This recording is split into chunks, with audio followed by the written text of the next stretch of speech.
is where the fun begins. Dark side of the Force is a pathway to many abilities some consider to be unnatural.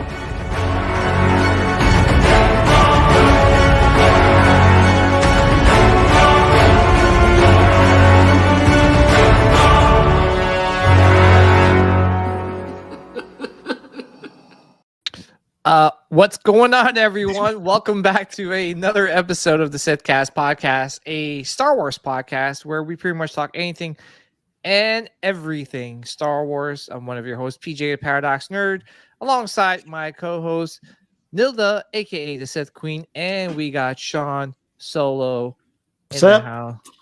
So, yeah, so we've been. So you don't see Brendan. So yeah, there's a reason. Sean's not Brendan.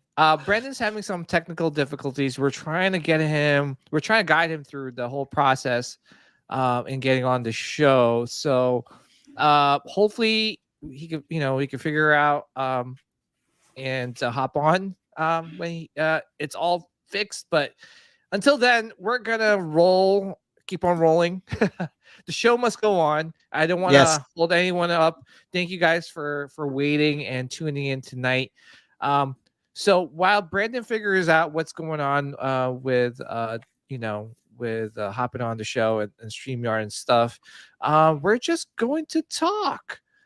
Apparently, there was a show that came out today, Bad Batch Season 3. And guess what? We're not going to talk about it because I haven't watched the show. But I unfortunately got up at 3 a.m. and watched it. Oh, God bless you. That is unfortunate. I couldn't do that. Holy jeez. I know Sean said I had a lot of dedication. Yeah, that is a lot of dedication. But yeah, so and for the newbies here, thank you guys for tuning in. We are a very small, humble little podcast that, we get guests on the show. We talk Star Wars. We talk collecting Star Wars. We talk pretty much anything Star Wars. So when you guys get a chance, you could take 2 seconds out of your time and just hit that like button. And if it's your first time here, definitely give us a follow. But yeah, guys, a lot of stuff is happening in the Star Wars world, and one of them being the fact that we got Bad Batch Season 3, and they pushed up Acolyte to summer now. So it looks like we're gonna just keep on rolling with all these Star Wars content. But yeah, no, I'm looking forward to all this stuff that's dropping. I'm hoping that Ghost. Was it Ghost? I was gonna say Ghost Ship, but it's what's that called? The Skeleton Crew. Skeleton Crew. Yeah. I'm like the Ghost Ship. So yeah. So hopefully that gets pushed up. So we get it'll be one right after another. It'll be Bad Batch and then Acolyte, and then literally right after Acolyte we get the Skeleton Crew, and then right after that maybe we get we won't get Mando season 4, so most likely we'll get Andor season 2. So a lot of good stuff happening in the Star Wars world. But before we move on, let's see everyone. Say hi to everyone on the chat. Everyone in the chat. Okay, what's up, Flex? What's going on? We got Above Ground. We demand to see Brandon's new puppy. Yeah. We want to see the puppy too. We want to see the puppy too. We want to see him. So hopefully he could, hop on soon. We got Dawn Clatterman. What's up, Dawn? And then we got Jedi Chisel. Faux Shizzle. Nizzle. Oh my goodness. You got to finish it. Yeah. We got Dewback Deliveries. Terrible. What's up? Dewback, what's up, man? I think we said what's up to. No, we got Don Clatterman. Doggo, please. Who else is here? We got Billy. What's up, Toy Bills? Hi, Billy. Who else is here? You got Stone in the house. What's up, Stoner? How you doing, man? We got Crystal. We're gonna try and get her on the show hopefully next week. Awesome. We got OBP. Kenobi relics, what time it is. Yeah, son of a. Who else is here? We got Jose in the house. What's up, Jose? What's up, man? Jake Bream in the house. What's up, Jake? What's up, guys? Hope Brent. Oh, I think we hear him. We've got the man, the myth. We got the man, the myth, the legend. Legend. No, Brandon, yay! Infamous. What's up, Brandon? Wow, that So was happy. painful. I know. I'm sorry, man. No, I don't. wish It's me. I promise you, it's me. Yeah. I just had my child come in and almost slap me because she's like, "Imbecile, I got this." Hey, isn't it always like that? Because we're roughly around the same age, and yes, the kids know way more than we do. Oh yeah, trust I me. literally was copying and pasting like the tutorial guide and was about to send it to you. Yeah, short of just stabbing myself. That was painful. Yeah, Oh, no, man. trust me. Like I said, I wish they made it easier. It's like it's even like harder if you have an iPhone or an Apple. You know, Sean This knows is what I'm using, of course. of course, right? Yeah. I wish they made it easier. But seriously, Brendan, thank you for taking the time out of your busy schedule to hop on our Yeah. show and talk Absolutely, about you man. and talk about everything Star Wars. So we got quite a few people on the chat. They're very excited for you hopping on. They want to know about your puppy first. Yeah, they want to know about your new puppy. That puppy is like, if she wasn't so cute, I'd have to skin her alive. Oh my god! What kind of, we just got a new puppy like 2 months ago, an Australian Shepherd. She's like 4 months old, and she is nonstop. It's like, I mean, no, I will tell you this. I have a Vizsla that's 2 years old, and that was like, I needed somebody for Venus to play with, and Percy, who is the Doberman, is amazing. She's amazing. She just really likes to pee everywhere. oh no. She's deaf. I'm like, wow. All right. All right, here we go. This is the one big commitment. Mind you, it's for my daughter really to take care of, but No, that's not how that works. No, and mind you, my daughter's 25. It's not my 14 or 16-year-old who don't take care of their dogs. I have 4, and I'm literally the guy. Yeah. Like, so if you ever wonder, like, hey, do you feel really big-headed because you're lucky enough to? No, I don't. No. No, Because you don't know too many 25-year-olds that actually stay at home. Yes, exactly. It's like they're gone. They're like this. I'm like, do you notice the dog's peeing on the carpet? This is all I say. What? No. Dad, you got this? Hilarious. Yeah. So how are you guys? Thank you for having me on. I really appreciate it. Thanks to anybody from my production company, Hippo Jaw. We say thank you. I really love doing this. I love talking to people who enjoy the shows.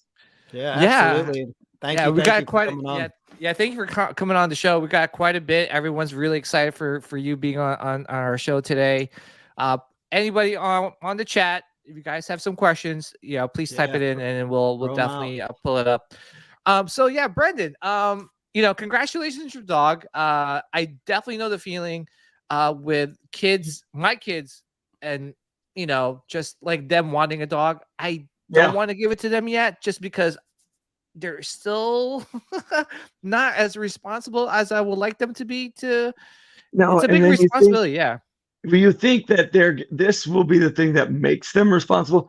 This is the thing that has to make them responsible. And I'm just all over the place. So yeah, it's easier if it helps me though. It helps me keep in shape, because those mornings when I'm like, I'm gonna those dogs, they need to be run, or they're gonna beat me. So I'm like, let's go. So I had a German Shepherd, and I had to make sure morning, afternoon, and night, like he was getting his walks in. Yeah, very energetic.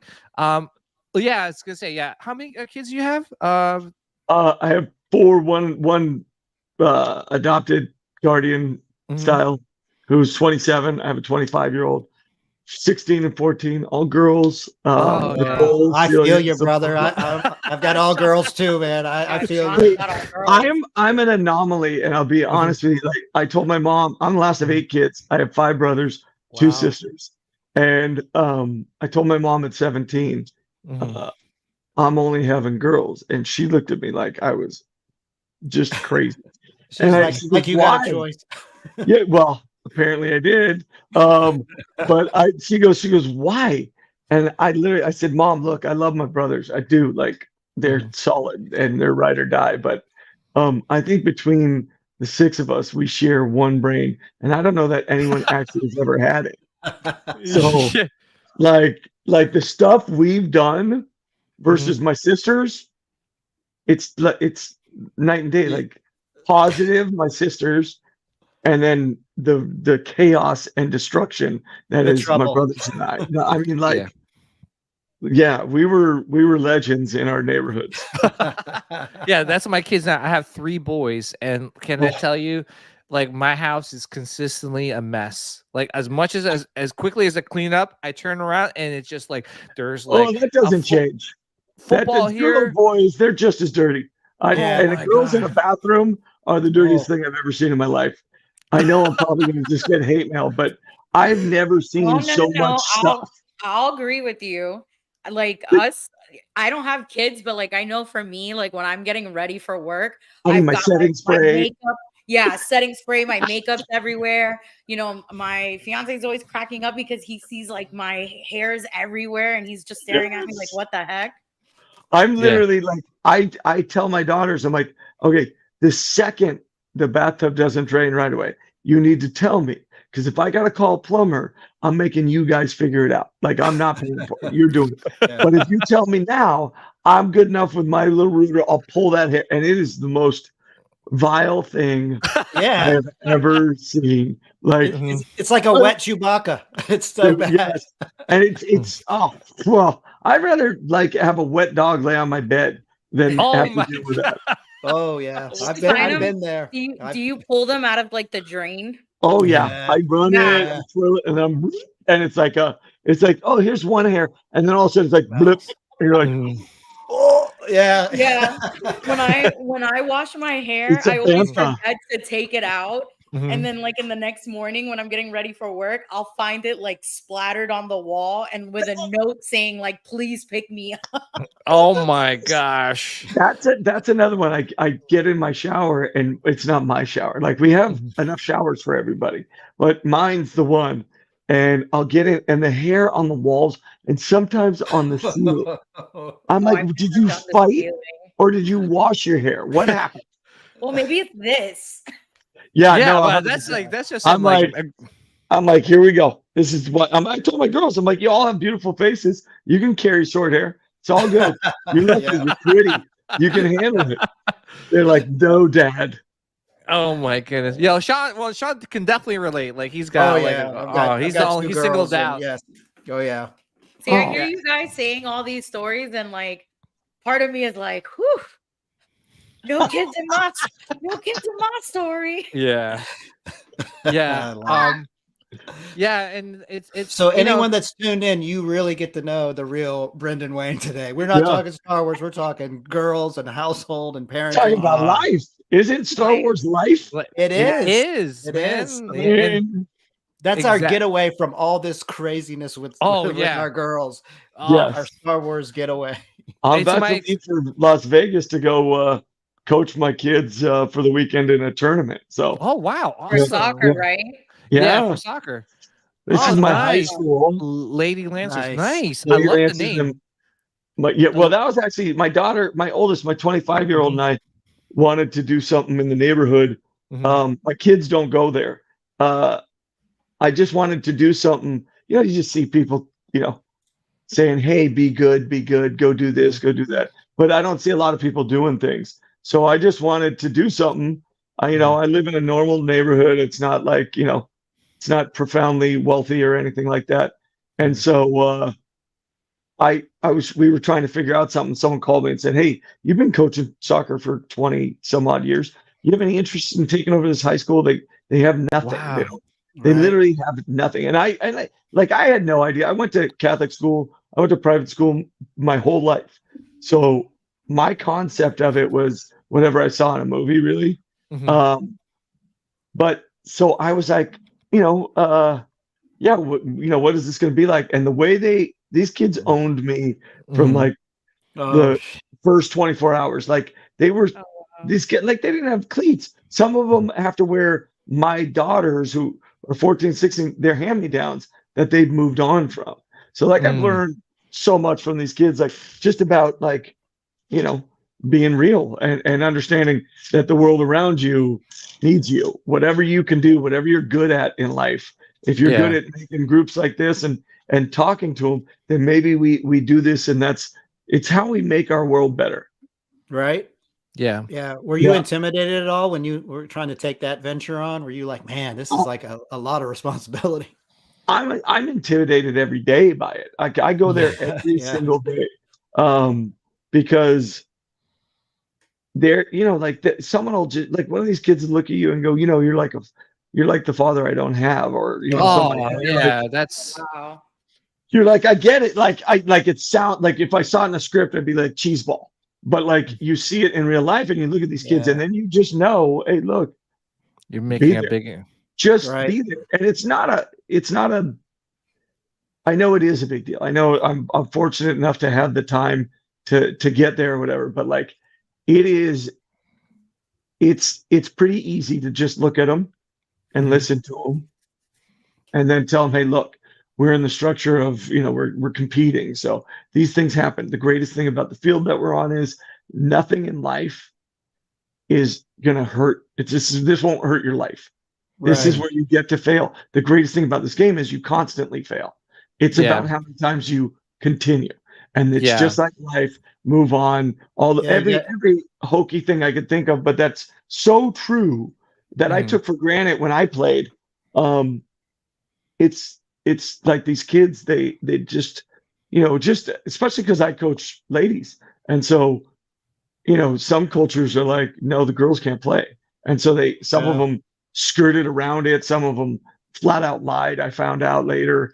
And some of them, I just had to go to their parents and be like, we're not in a time period where you can allow your daughters to be anything but the greatest thing they can. And some of these Absolutely. girls, some of these Yep. girls are good enough to get opportunities off because of the field. So Yeah, which is I look at them, I go, do you have 40 grand to put your kid in that school she wants to go to? Because Mm. she's got the opportunity to earn it without it. Yeah, Yeah, that's I- I'm- awesome. That's cool. and that's awesome too. And I totally agree. My son plays football, and I'm actually going to be coaching his football team. It's like a Yeah. Pop Warner, and I just I look at the these kids too, and you're right that like you do make an impact in their lives as a coach, and you're absolutely right. Like there is no success without failure. Failure is part of the process. And it teaches them a lesson not only at the field but in life in general. So Absolutely, and how to persevere. Those are the greatest things. That's why I love Mando. Honestly, Yeah. like he fails constantly. yeah, Mhm. I mean, he was caught in that cage in the cave, and the kid had to come get him.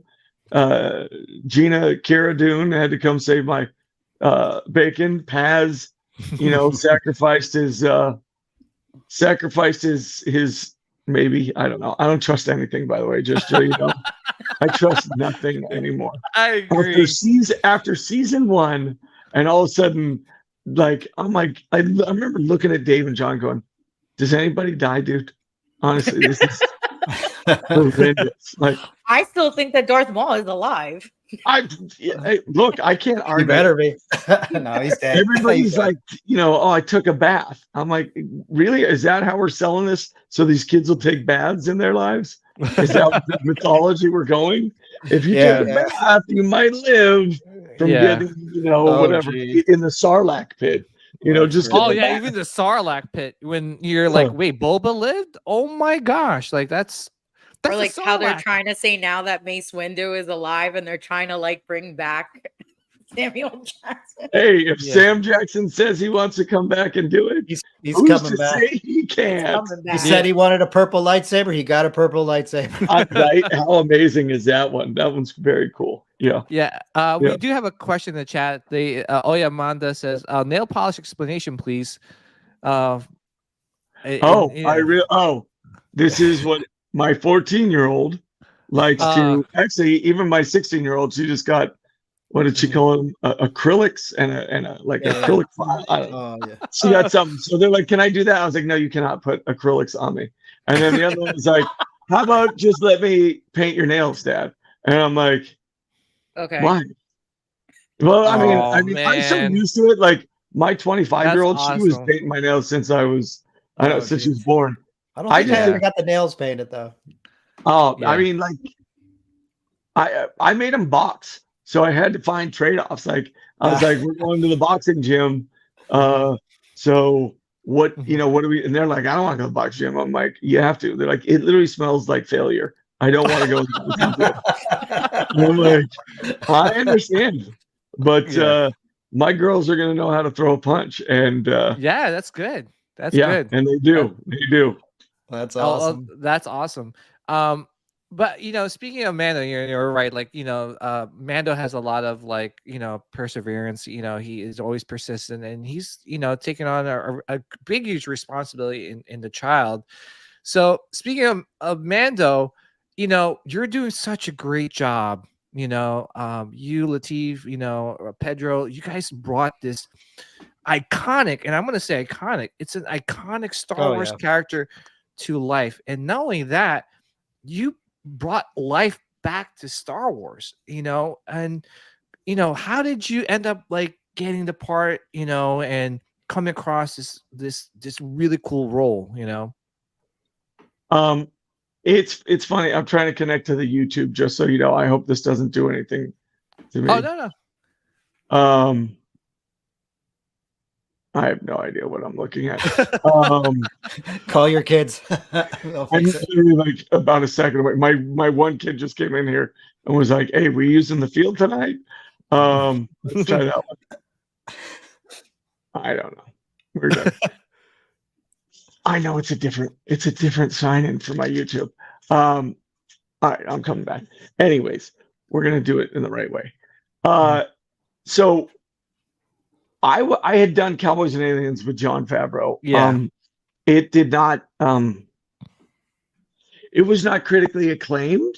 It was a great movie, though. It was good. I loved that movie, and I love y'all for saying that. I really enjoyed it. It was actually a surprise for me because of obviously the critics they have their boxes that they got to check off, but when I watched it, I was like, it's damn good. This is good. It was so different. So different. Is what made it good.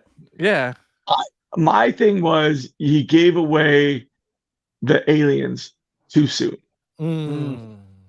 And because of that, I just thought the suspense kind of fell away a little bit, and I didn't feel like it was the best use of it. But that said, what do I know? I was still begging for jobs in between then, so I was like, "There's no way John's ever going to work with me again," because we had a failed movie.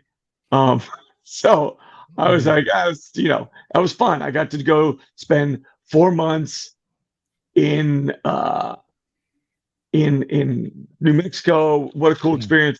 I learned how I really refined my draw with Fel Reed during that. Anyways, 10 years later, my agent calls me and says, "Hey, I got this untitled Star Wars project. They want you to, go try on a costume." And I was like, "What? No, am I getting paid?" And he goes, "Wait, first of all, it's an untitled Star Wars project." I'm like, "Dude, my kids leaving in about 10 days to go to college. I'm a bartender until somebody gives me a job regularly. And if I got to take the day off, and I'm not getting paid, I'm not trying on some costume for them to go, sell at Halloween or whatever." No idea what I was talking about. It was awesome. So he goes, "You're getting paid. You're getting paid." And I'm like, "Oh, okay, great." Yeah. Where do I go? then I'm in. Then I'm in 100%. Mhm. So I go. I just tell them, we're good. I'll go do it. I go down there. I think I'm going to this part of Glendale that I'd never seen, Mhm. and so I'm like, okay, I think I'm doing this right here.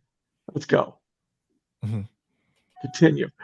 So I go in and I see Avatar, and then I see T3, and then and I'm like, holy smokes, this is. You're like, I These are guess like I'm in the legit, right and place. I'm like, I'm not seeing like little action figures. I'm seeing 6'6" Avatar, or actually 8 feet, and then T1. Like I'm like, oh my god, I'm in like a real place. So then I walk in, and I'm in like a dressing room. I'm like, okay, and I see like a crate, and they go, here it is, and they pop it open, and I go, oh, it's Boba Fett. This is wicked. All right, let's go. Yeah, And you're like, I'm in. no, and they're like, no, it's not Boba Fett. I'm like, no, I signed the NDA. We're good. They're like, no, it's not Boba Fett. I'm like, okay, it's not Boba Fett. Give it a look. And they're like, you're an idiot. You're an imbecile. Put the stuff on. So I put it on, and they're like, oh my God, this actually fits. It's actually working. And I'm like, what? And they're like, dude, the guy who they actually hired 6 months ago is 6'5". I was like, what do you mean the guy? What are you talking about? And they're like, yeah, they knew they needed an actor in the suit. So they had the stuntman who was good, who used to do or did, Batman for Ben Affleck, Rich Citron. They had him, but they really wanted like a Western actor guy, blah, blah, blah. And they're like, so who are you? And I'm like, well, I guess I'm that Western actor guy. And they're like, what do you mean? I go, well, my grandfather's John Wayne. I do a lot of Westerns, pretty good on the back of a horse. And I sure as heck know how to shoot. And they were like, well, look at this guy.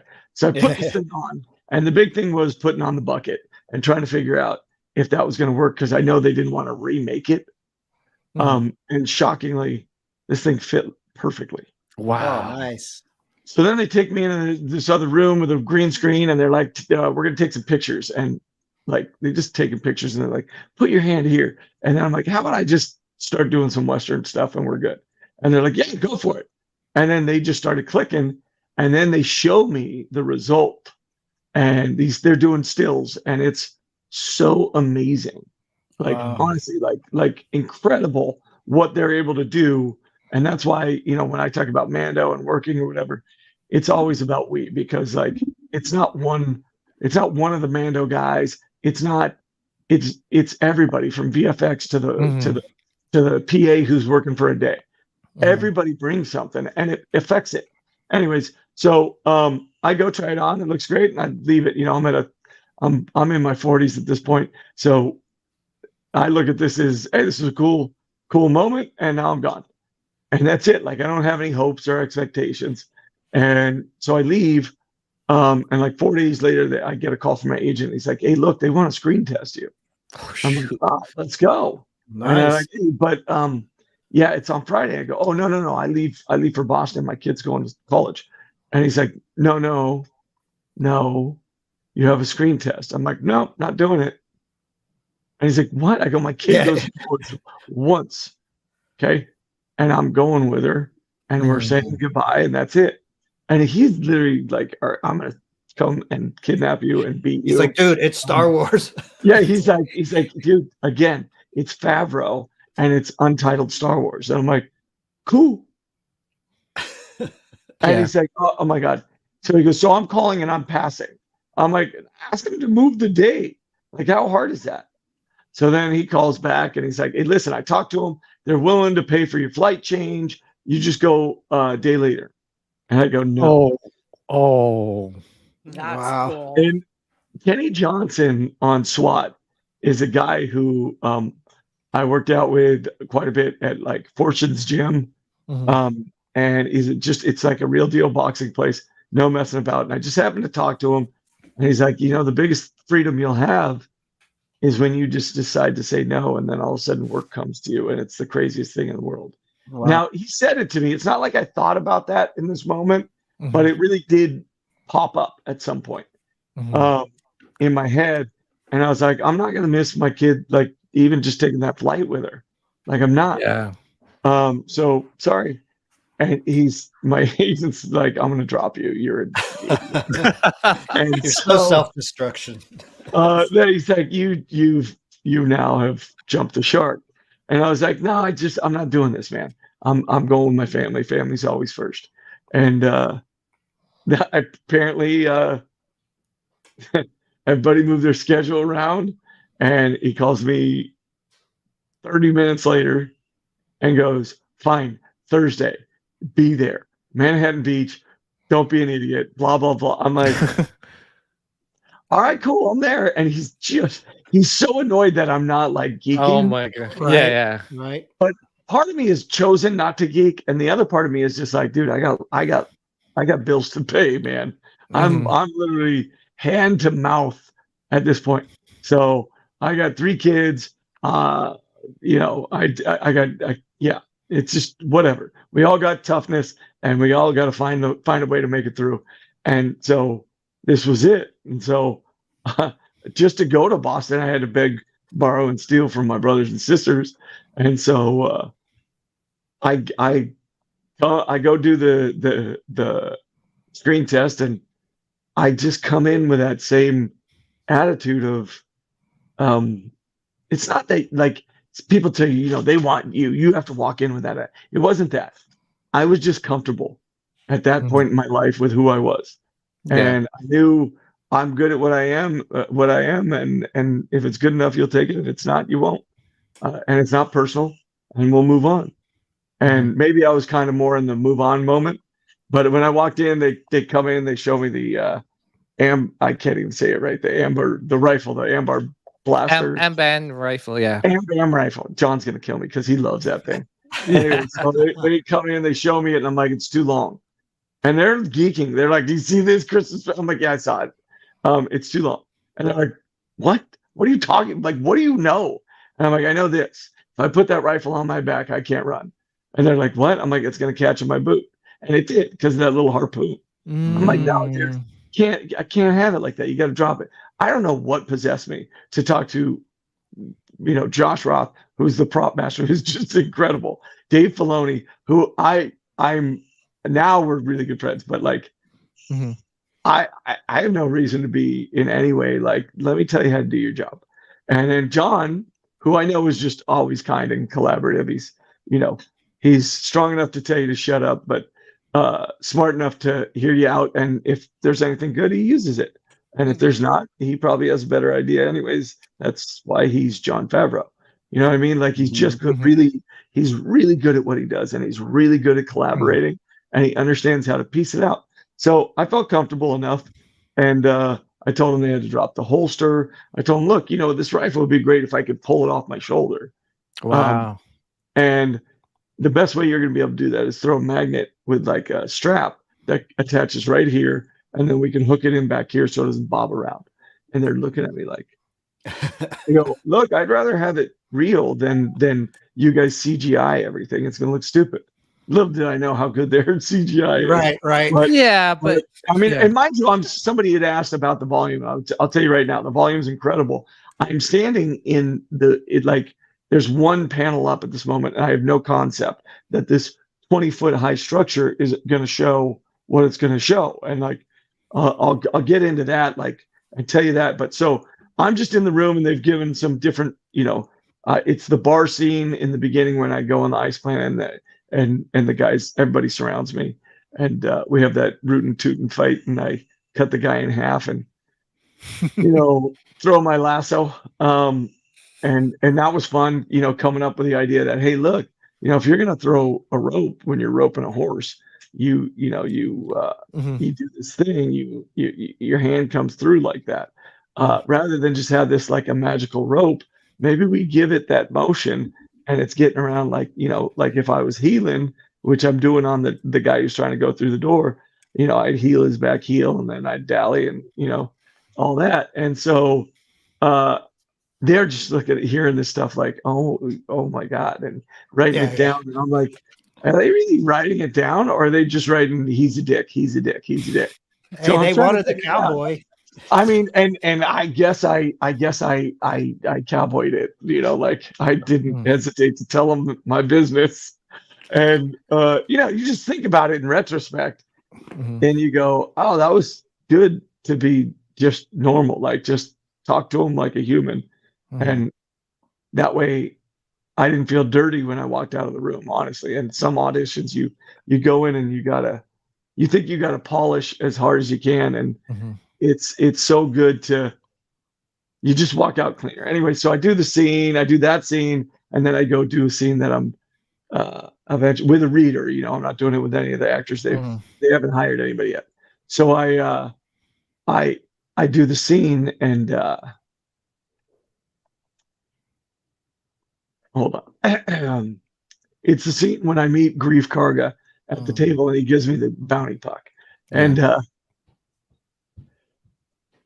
had no idea the impact that scene, just the scene, not even losing Carl, but like just the scene was going to have on me as an actor, as a professional, and how much that man would take me under his wing and protect me and bring me along in the first season. Like, you know, it's a heady thing to just be the lead of a show, but to let alone to be a lead of a universe that you grew up, you matured through, you learned so much through, and so I did that scene, and it was funny because I think the logistics of it became so profound that I forgot to overact or to be a jackass. And you know, like I'm worrying about, hey, look, the gun's riding up. When I get in this booth, I think we should remove these things and all this stuff. And you know, they just saw the ownership of the moment and the immediate fealty to Star Wars. You know, like I serve for the thing that I so greatly appreciate. The mythology of it all is more than I can imagine. You know what I mean? Like it's just exceptional. So I do it, whatever. I get on a plane the next morning, I'm in Boston, and I'm not thinking about it. I'm thinking about buying sheets for my kids, you know, bed, and the fact that, you know, the floor above has boys, you know, and thinking about when I went to college, and, you know, I went to an all boys Catholic high school, and then went to Santa Barbara and lived in a co-ed dorm. And I remember walking into my dorm room, and my mom, God rest her soul, walked me into that room, and across the hall, the door was open, and this girl was tying her bikini top. Oh my God. Oh, jeez. And I'm literally like, I went to like a stroke victim. I was like, and my mom, you know, nobody can get her now, but I mean, she just flat out backhand, wake it up. I'm like, she goes, I'm in the room, all right. And then she looked across the hallway, and being, you know, like people wonder, you know, what is it like being the Duke's grandson? Well, I'll tell you what, it's more, what is it like being the Duke's daughters? And my mom looked at that young lady and said, excuse me, young lady, there's a lot of boys in here, and they really don't know what to do when they see a pretty young woman.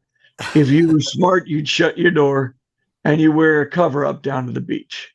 And this girl was just so sweet, and like, oh my she was super sweet, and just like, oh, thank you so much. And I'm literally like, I'm shrinking. I'm like, I could cross my legs on a matchbox. I'm like, I guess we're never dating, but that's not true. Jake Bream, I lived in Isla Vista. I lived in I lived on DP. I also lived in FT. I was a legend in Francisco Torres. Somebody asked, yes. Anyway, so all those flashbacks came to me, and I was not thinking about Boba Fett. And so it wasn't Boba Fett. But Yeah. so we went and I think I was there. I think it was the second day, and it was a Saturday, so my agent calls me and I'm like, oh, he's a good dude, and he's just calling to just check in, let me know I'm good, see what my daughter's doing. He's like, hey, so I got my manager Jerry on, and I just was, I'm just wondering, you busy? Everybody there? I'm like, yeah, no, everybody's here. Why? What's up? City's doing great, And he goes, yeah, no, I called to talk about you. I'm like, oh man, did I get bad feedback from the screen test?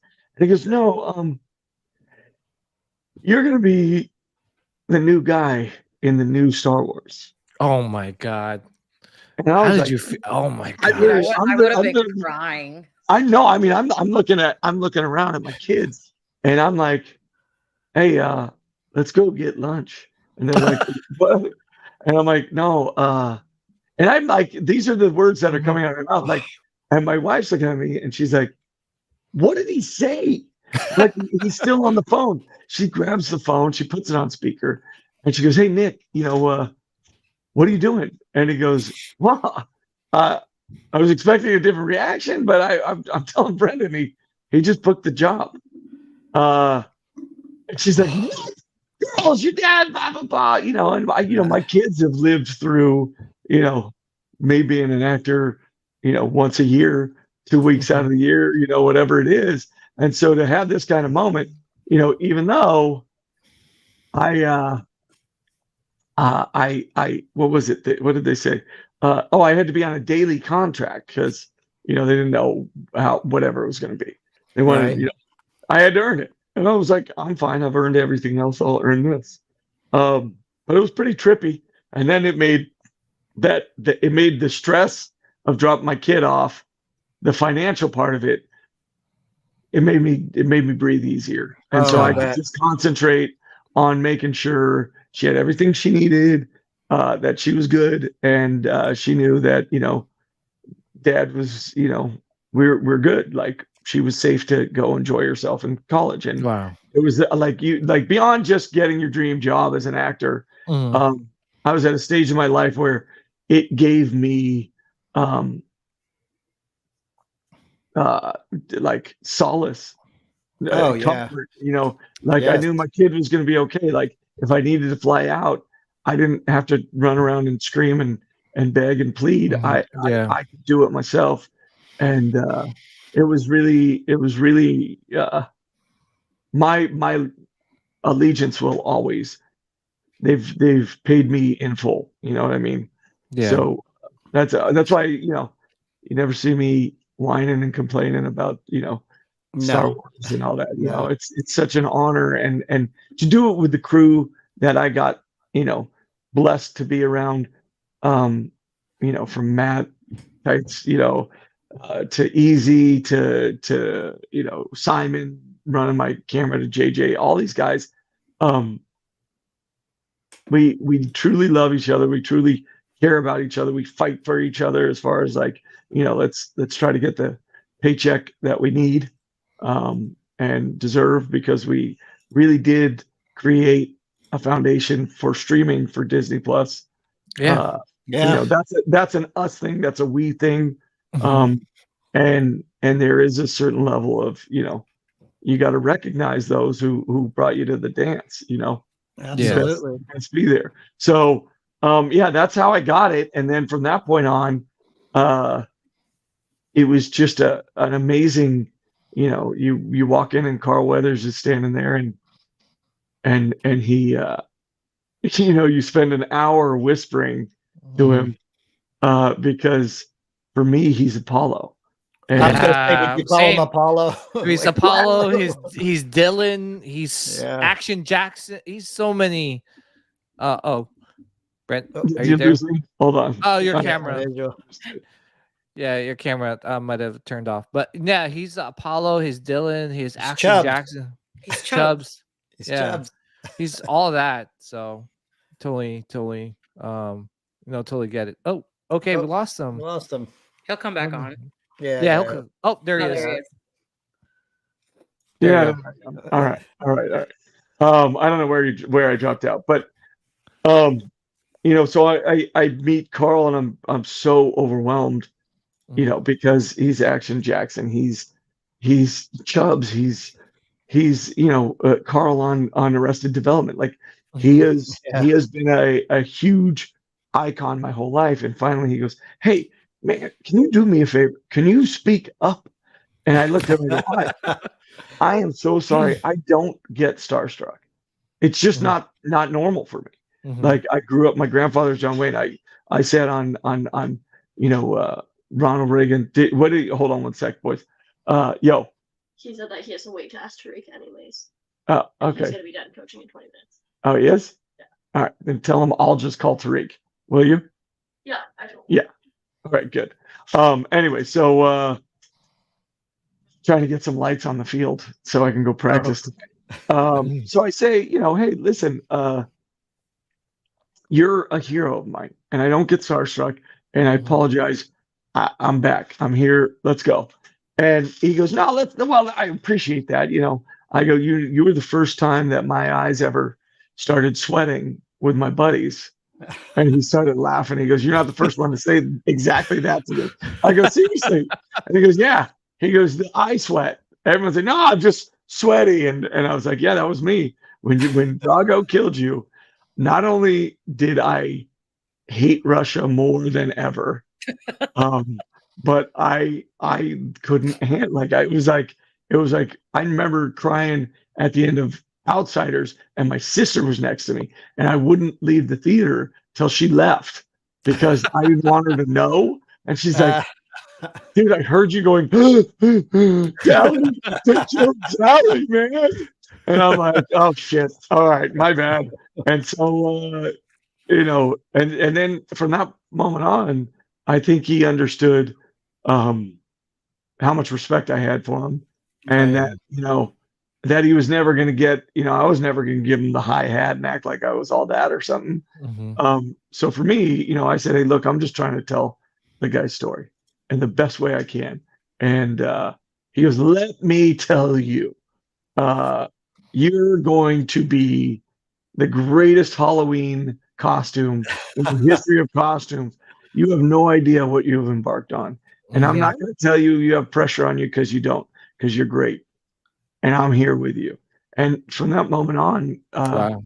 That's awesome. Dude, I mean, like we would talk about him at San Diego State studying acting, him, playing football so he could act, him hanging out with Burt Lancaster, and then me telling him a story about my grandfather and Burt Lancaster, because Lancaster actually introduced busing here in LA.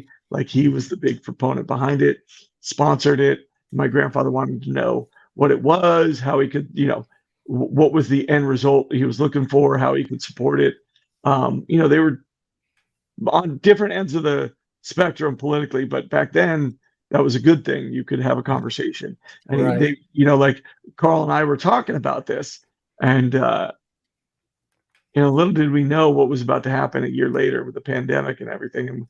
And we really did. We bonded through all of that, and being able to have these conversations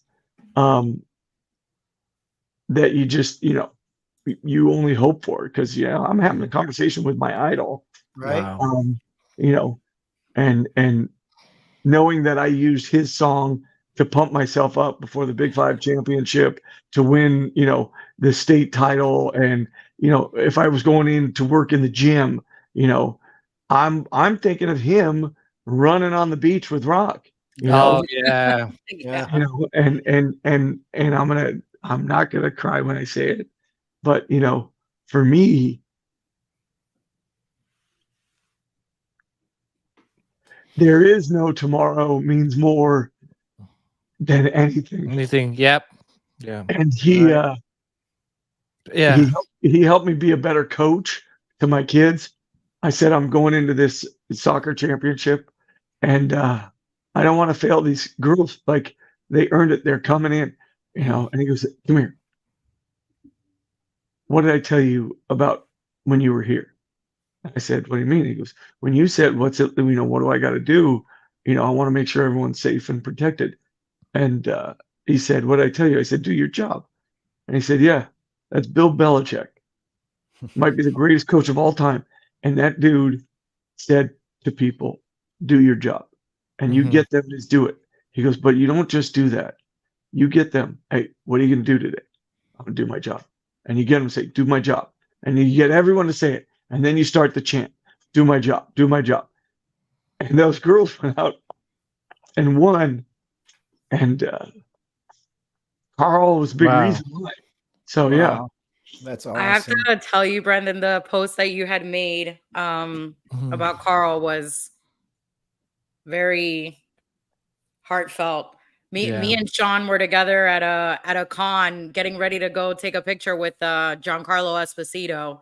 Oh, yeah. And that's when we all found out. And it was, yeah. And I had the pleasure of meeting Carl last year, and my boyfriend's a huge Rocky fanatic. So we got to ask him like what was his favorite Rocky movie. And his response was like, "Well, you tell me what's your favorite Rocky movie." He's like, "And then I'll give you my answer." And he was very a big presence to be around. Yeah, and just legitimately wanted you to do well, whatever it is. Whether he gave me he gave me a place and a brand of kombucha that I needed to drink. He got me on this stuff. Whenever I get like nasal, he's like, "You got to get on this. It's not alcohol. It's called Alkalol." And he got me it, and he gave it to me.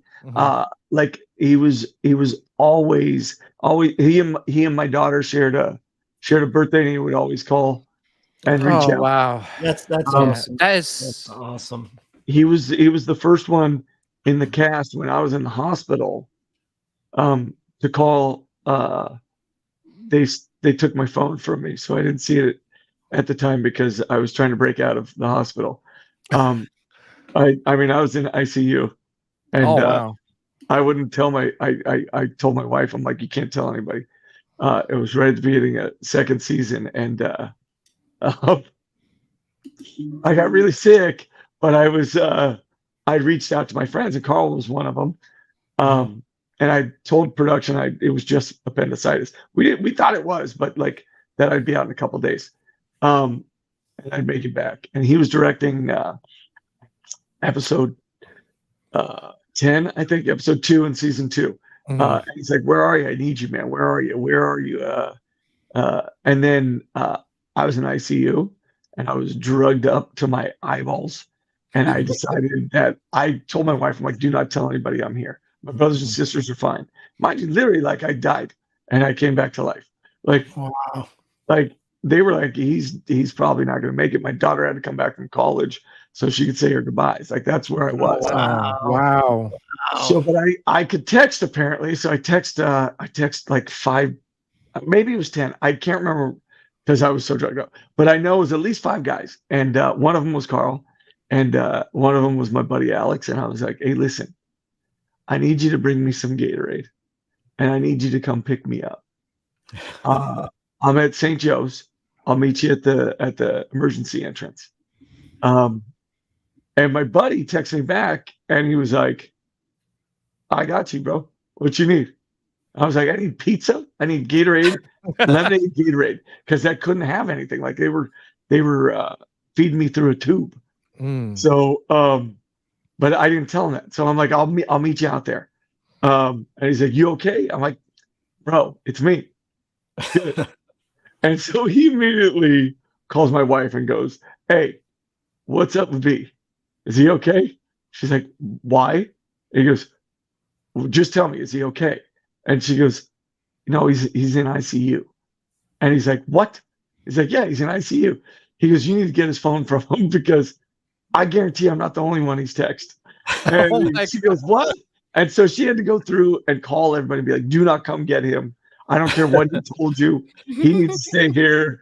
And then Carl, that was when Carl called me. He's like, "Listen, you do what your wife says. You stay in that hospital. You take care of yourself. You get out here. We need you.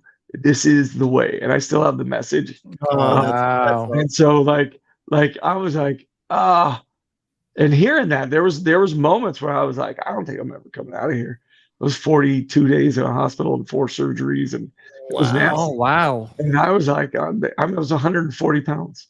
I'm a 180 pound guy. And so it was funny appendicitis because is no joke. no, I mean, and it was like I had sepsis and they didn't know. And what I had was I had a hernia patch that had attached to my intestine and tore it apart. And Oh my gosh. the doctor wouldn't listen to me. And so a new doctor came because I told the old doctor that if he didn't do what I said, he was going to be on the wrong end of what I do best. And I didn't say it so nice, and God bless him for not calling the cops.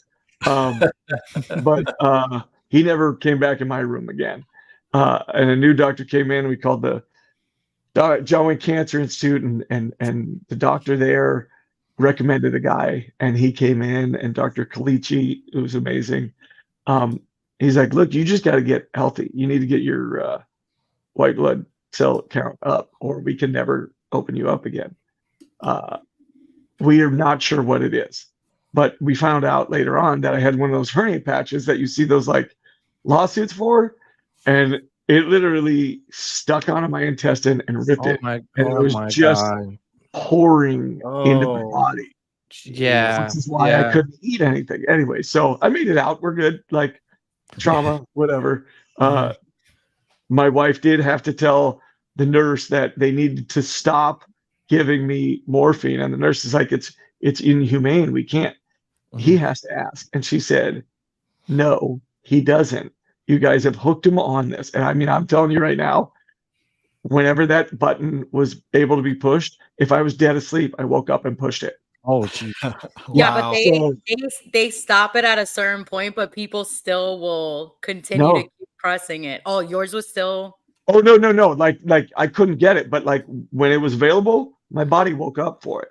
It was like, like Pavlov's dog, the bell ringing. Yeah, Pavlov's dog. Like I was in it. And so my wife said, listen, you need to cut him off. And she's like, cutting him off to cold turkey, that's gonna be tough. And she goes, treat him like a little bitch and cut him off. And I was just coherent enough to be like, hey, she's got a point. You probably should. Yeah. And they did, and that was literally how I got out, was because opium is cheaper than Tylenol. That's literally what it was. Yeah. Wow. They had a liquid Tylenol that would have done the same thing, but not addictive, versus the other thing, which was immensely addictive. And I was a big fan of it. But when I walked out of there, I didn't touch another painkiller.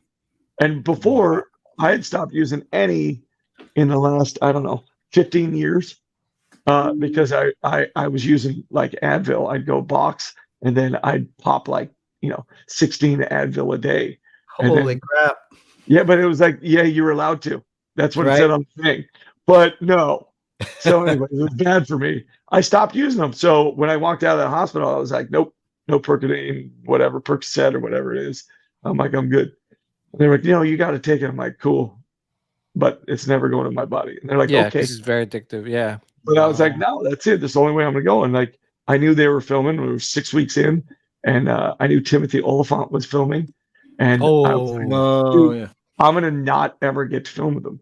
So I convinced my wife that at 152 pounds, I'd gained a lot, but I was still 30 pounds light. I should go down to set and visit. And so I went down, and I could not stand straight up. So I had to just because my hole in my gut was like that big. Oh my God. I had to when I got there and I got out of the car, I had to drive down. It was about 30 minutes. I was pretty stiff and I was hunched over. And so I wouldn't go to set right away. So I stretched myself out. And then I just if you've ever thought I walked like my grandfather, that was the moment. It was the slowest swagger you've ever seen. And it was like swish, swish, swish. And I walked out there and I was like, John and Dave were really excited and great.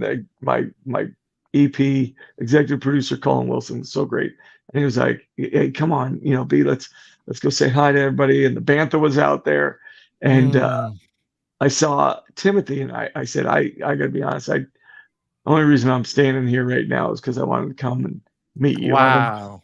that I'll get a chance to work with you, but I just wanted to be here and meet Yeah. you. And he was incredibly nice. He's like, "Why? What the fuck? What's wrong with you?" It was just really cool.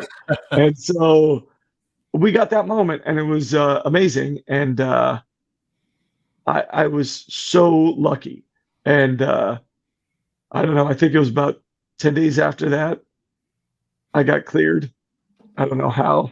I mean, I had to wrap myself every day in season 2 because I had that open wound. And so I'd put on the costume, but I'd have to wrap myself and rebandage. It was so disgusting. I cannot tell you how I did not get staph infection. I have no idea. Wow. That was the Grogu taking a shine to me and watching over me because there's no reason. I mean, it was disgusting. And I went back, and the idea was that I was gonna only work a couple days or whatever here and there. And the first 5 days I went back, I worked 15-hour days. Oh wow. Wow. That's not That's easing a back. lot. That's jumping in. Yeah, Did they didn't hire me because I was smart. That was clear. Did it take you a while to put the weight back on? Oh, I mean, I didn't put it on that season. That's for damn sure. I think Right. I think the heaviest I got was. I mean, I tried to eat everything and anything just to put anything. I think I was about 165. Wow. And then, Oh, wow. And then like the end of the season, I literally had to take like a month because my body was wrecked. Yeah. And then, luckily, going into season 2, I might have been in the best shape of my life, even at 46, 47. I might have been in the best shape of my life. I really I was, and I've been in good shape, but that was probably what saved my life. Yeah. Besides my wife, being there and making sure, she was tough as nails. Yeah, I was gonna say that's awesome, and when you were mentioning and about your first scene in for Mando season 1, episode 1, that scene's so iconic because at that moment, I don't think we had a lot of Star Wars movies that was being made or being announced, and No. people didn't know. We're like, who's Mando? What is this about? But can I tell you, you really brought so much, you and the rest of the crew brought so much excitement back to Star Wars. And that's why it became so popular. You got people that never watched Star Wars watching Star Wars because of your show, and I think you did such a great job, especially with the opening scene, with the swagger the walk, the fight scenes, and the last everything. That might have been in spite of me because I told John it looks dumb. And then he goes, "Really? You think this is going to look dumb?" I go, "Yeah, me walking down, you're going to just shoot my butt. Come on. This is dumb." With the key fob, I'm like, this is so indicative. I want some more subtlety. And he goes, "Okay, come here." And I'm in the volume. I'm surrounded by the most incredible technology ever. I'm seeing this beautiful ice plant, it's unreal. And I'm like, yeah, it's pretty skeptical here, bud. And I go and look at it, and I go, "Oh, you might be onto something here."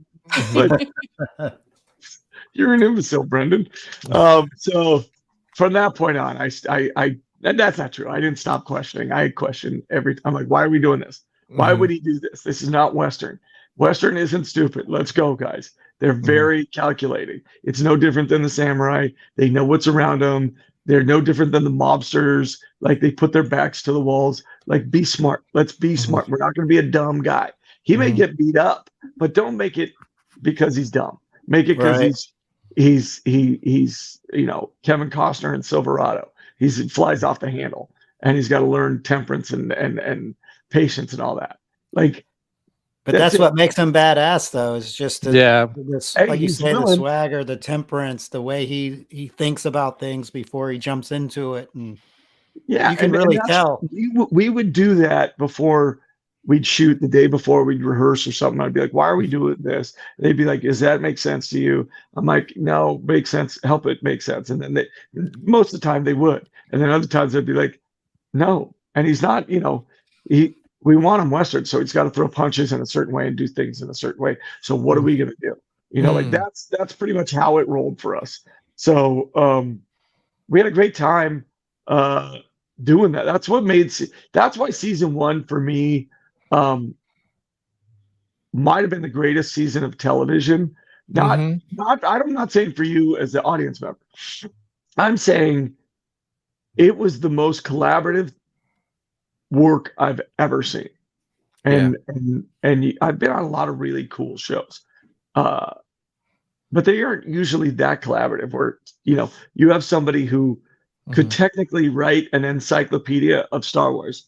And I'm not talking about Filoni. I'm talking about one of the Lucasfilm security guys who made sure you weren't taking pictures on set.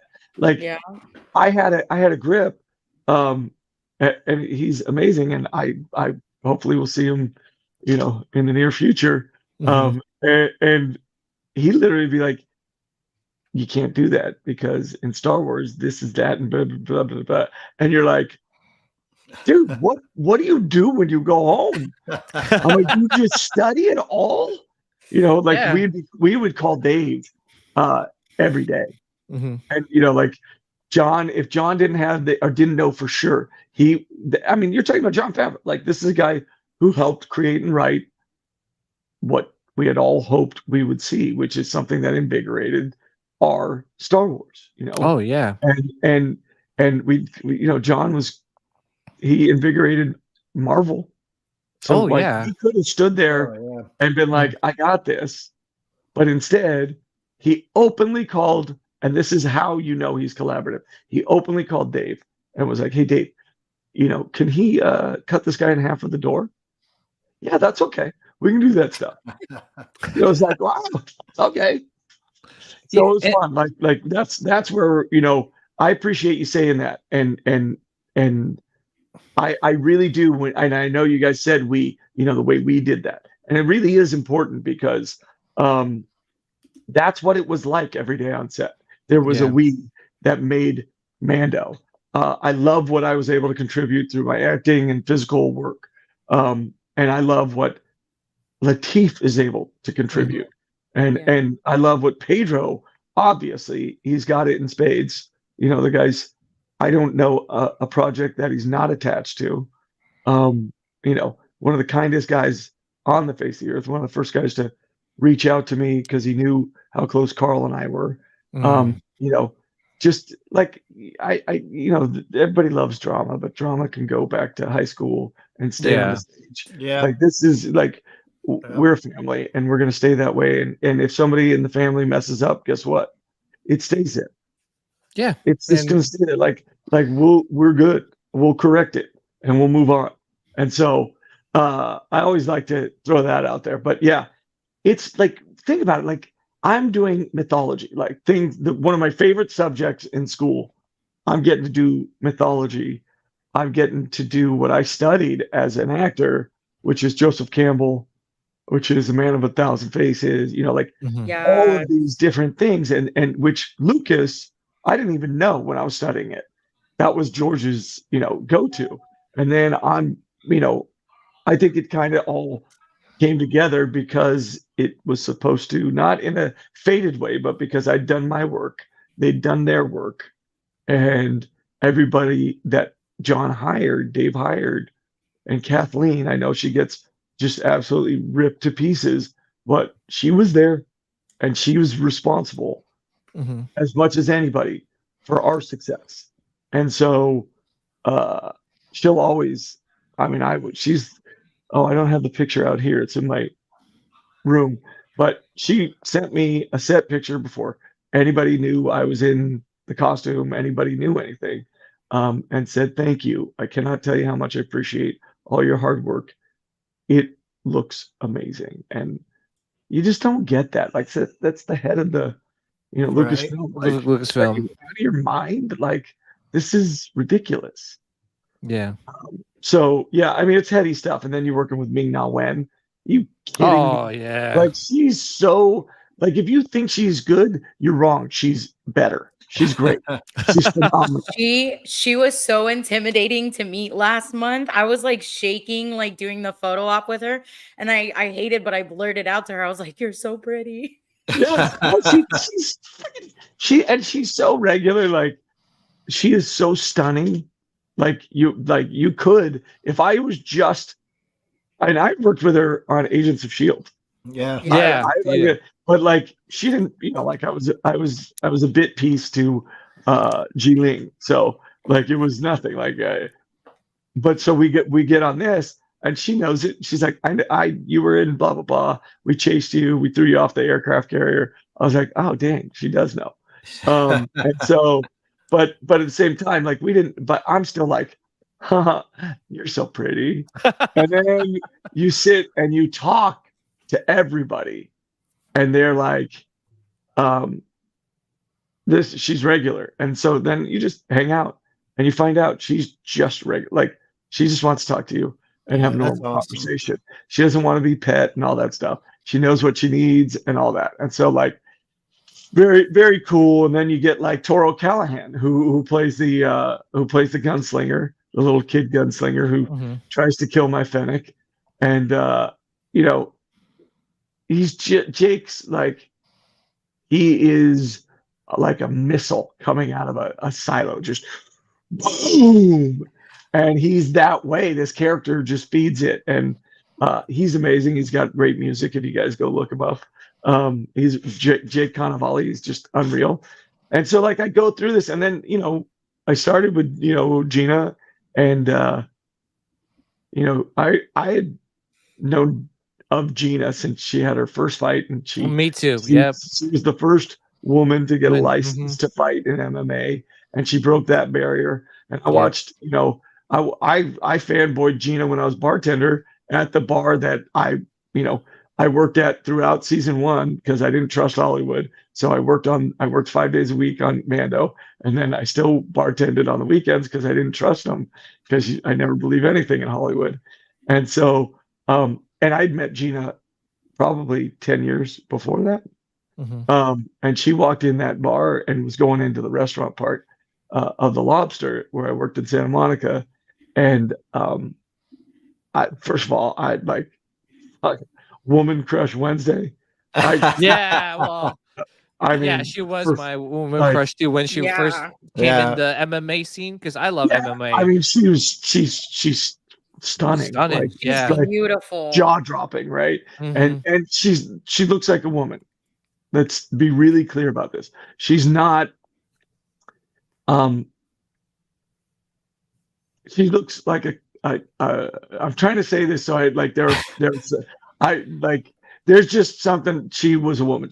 There was nothing that ever made you think anything other than holy, that thing, that is beyond majestic. And so I met her in the bar. She was walking by. I said, "Hey, huge fan, keep it, keep your hands up at all times." And she just stopped and was talking.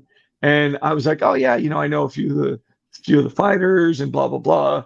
And she was just regular. Like there was no pretense, even though she was literally a groundbreaker and successful and so freaking beautiful. And then you meet her and you find out, oh my God, that goes way beyond. And so then you get on set and I'm like, oh my God, hey, what's happening? But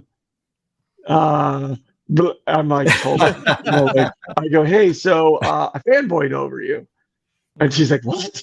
And she's all nervous about acting and taking on this role. And she's so funny. She's like, what are you talking about? I go, I met you in the bar, but she goes, was I nice? I was like, yeah, no, you were. I go, I honestly, like, I probably slobbered. And so I just wanted, whatever. And she was great. Like, she took in stride and she was very cool. And she and my daughters became, she became the mentor that she can be, because she's so good. So yeah, and then, so you got an MMA legend, you got an action legend, both in Ming-Na and Carl, and then you got Werner Herzog, whose presence is just so stoic and like, show me the baby, and you're like, well, dude, okay, really okay. I'm not letting any kid near you, you creep. And then like he was just so good, and like those are the things you dream of, and all my dreams came true. You know what I mean? Yeah. And you know, ask me, what's your favorite day on set? I say the next one. Great answer. And the thing too with with Favreau, one thing with him, and sometimes I just want to get into his mind because the stories that come out of his mind is just amazing. I've always been following ever since Swingers. I don't know if anybody has watched that movie. It was like I was 20 years old, and I'm like, wow, like I am that guy. I am Jon Favreau in that scene calling that girl. And when Vince Vaughn told me not to call that girl, I still called her that same night and acted weird. He came up with stuff like that. And so you said like I saw it. I did Couples Retreat with John. And that movie. Me and my partner, Steve Byrne, who's an incredible comedian and did Sullivan Sons, like he's unreal. Anyways, we were walking out of a club that we got cut. And Peter Billingsley from Christmas Story was the director.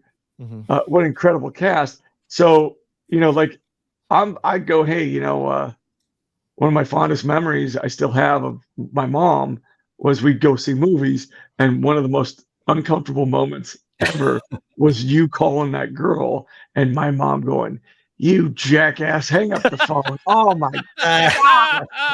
And I'm like, he kept on calling and calling. Oh, man. Going, I think that message. No, let's retry. Like, it was so good. Anyways, painfully human in that moment. But like you're absolutely right. Like how everything came together and make this beautiful, beautiful show, and still loved. And people want more, and we are going to get more.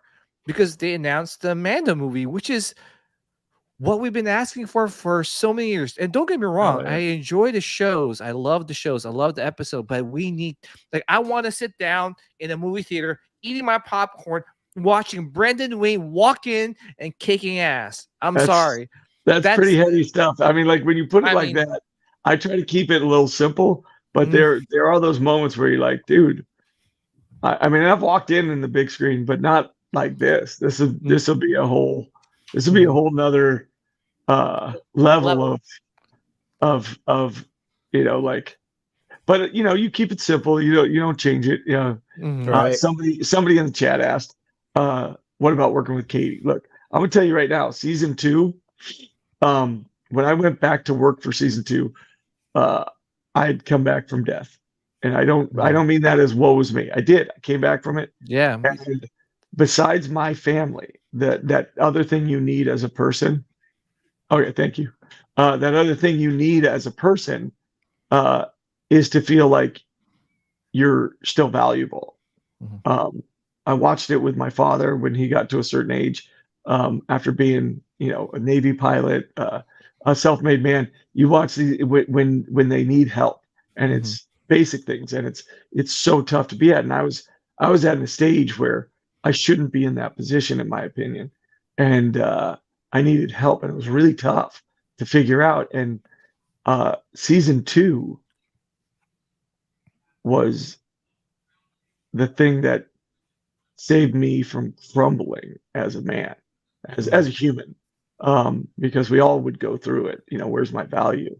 And it's not like I need to work to show value, but I want to do something that has value, that affects a greater community than my area. I want my kids to know we got to strive to be bigger than our rooms, our homes, our cars. We have to be of the community. It was what I was taught. It was the way I was raised, and it's important because we lose that, we lose everything. We lose each other, and without each other, we have nothing. And so walking onto that set, Simon Cass, Mercedes, and Katie are there. And Bryce is there, and Bryce Dallas Howard will always be a hero of mine. Yeah. She's always been there, professionally and personally, to protect me and to stand up for me. And another thing you don't often get in Hollywood, people with the kind of courage that goes in there.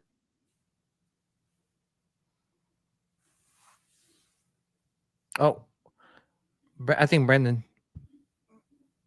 Brendan, I think audio. Brendan, we lost you.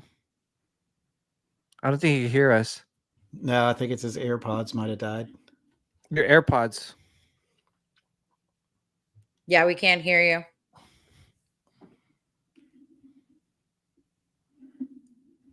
I think your AirPods died.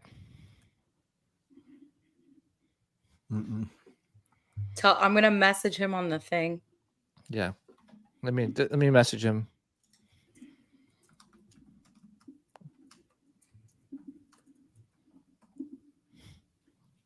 We both something.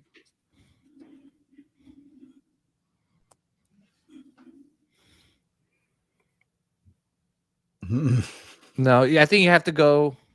Let me see. Yeah, he's. Yeah. No. He's got to get the kids. Yeah. the real IT people. To iPhone. Sorry, guys, for the technical difficulty. Yeah, I put down. I think he has to change it in the change to iPhone speakers and the settings. No, I wish I had control of the. Okay. Yeah. No. Okay. So. Hey, how about now? There you go. There you go. Yeah. Hey, there we go. All right. I got buddies. My buddy Renee, who is a Mando Merc out in Jersey, I became friends with through going through the cons. We became like we understood each other, and so we're good friends. He was texting me going, "Your AirPods died. Change them." Was it Renee Diaz? Yeah, there you go. Oh, okay. Yeah. Oh, Renee. Oh, okay. I'm from Jersey too, so yeah, maybe. That's literally one of my dear friends. Like that man. Yeah. So going into season 2 for me was like heaven. Mm-hmm. I got to get back to work. I get back to playing the character I loved, and then on top of it all, David moved his episode, so I got to do it. And so he was introducing Ahsoka. He brought in, Michael Biehn so that I could have a showdown. And I'm telling you, man, like Diana Lee Infanta, who's one of my good friends, and Ron, her husband, like that was unreal. Like on another level of where you're like, how does this happen? I'm flat out doing Yojimbo. I'm doing, a fistful of dollars. Like this is, and I get to have a flat out, and if you see, it's the only time you see Mando twirl his gun and put it back in the holster. Mm-hmm. And it was just because it was right in that moment. And so that was amazing. And then also working on Robert's episode was another one where you're just like, oh my gosh. First of all, I'm going to work with Robert Rodriguez. Spy Kids movie. I took my oldest to, and like unreal, really cool. And then Alita Battle Angel. I was like, that's one of my, like, I love that movie. If it's on, I will watch it. It's like I'm watching. And so, and then to find out he's just a regular dude and he's going to teach me guitar in between setups. Okay, I'm in. Let's go. And so, and that he got to introduce Boba Fett, and the way, Boba Fett lands on that rock, and it's like, you're like, oh my gosh, yeah. Oh my God. And then, let's get down to it, and then there's Katie Sackhoff, who's just, she's so badass. Like, let's go, Bo. You know what I mean? Like, yeah, I pushed for a Bo Mando romance That was not ever happening.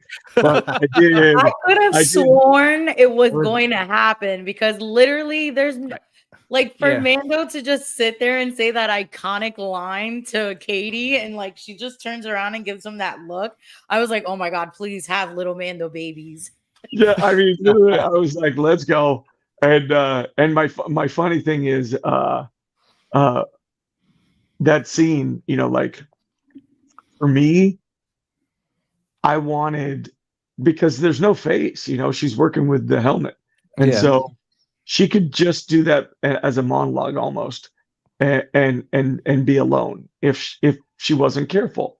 And so I wanted to bring something and really kind of knock her off. And because normally I stay pretty stoic, but this was a moment that I thought, you know, Carl had been asking me, I need you to make him more human. He needs to be more human. And it wasn't his episode, but he was like, he's earning it with the kid. He's becoming more human. He's no longer able to, you know, fulfill this thing. And so he can't just be a robot anymore. He's challenging all his beliefs. And this is what we do throughout our lives as humans. So it's really important. And so in this scene, I mean, I was in one version, I got tears just flowing down my face inside the helmet.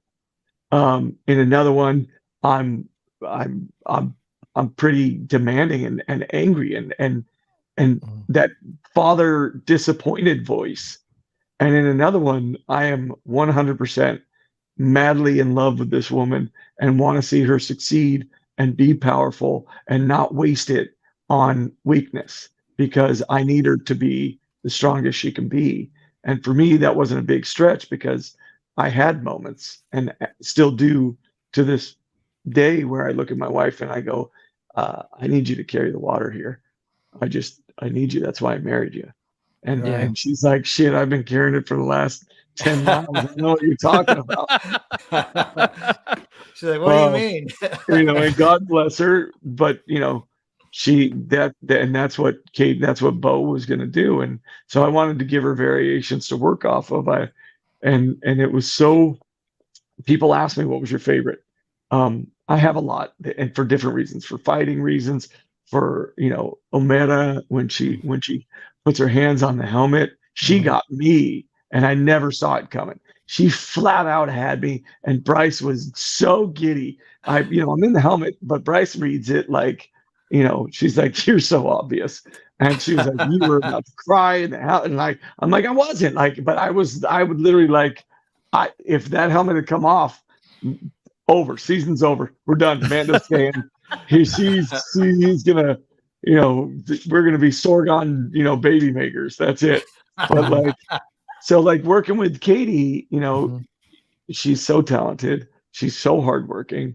She wants it to be great. And so being lucky enough to have that, 100%. And then Mercedes, she's the hardest working woman I've ever seen. Like when she was with the previous company and what she's doing now, like she was like, she would leave set at night, have a day off, quote unquote, but like fly to Florida, have a match, and then come back the next day in the morning she could film and run up a pole and do a, you know, random flip inside a bar. And you're like, what the, I am so not enough. This is ridiculous.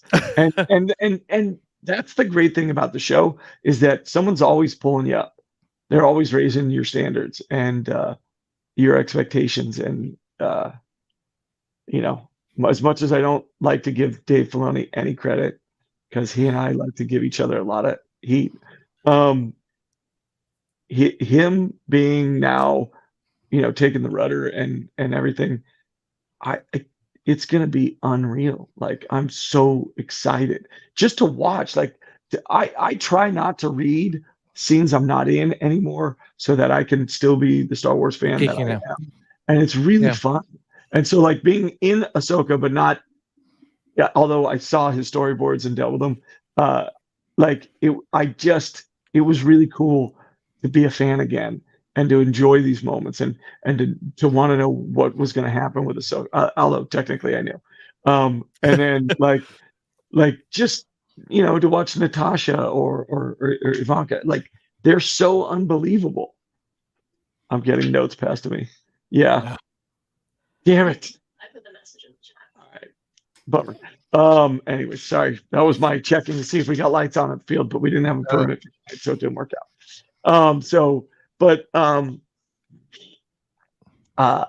I just,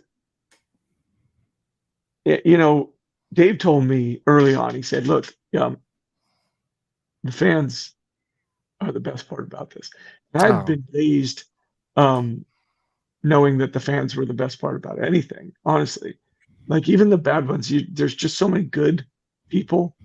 And it's like anything you see on TV now, like, there's so many good people. If we could just give a little more focus there, you'd know how great it is. And my grandfather was the greatest, like, his fans were the greatest examples of that. Like, they didn't love him because he had some, at least not then, because he was some crazy,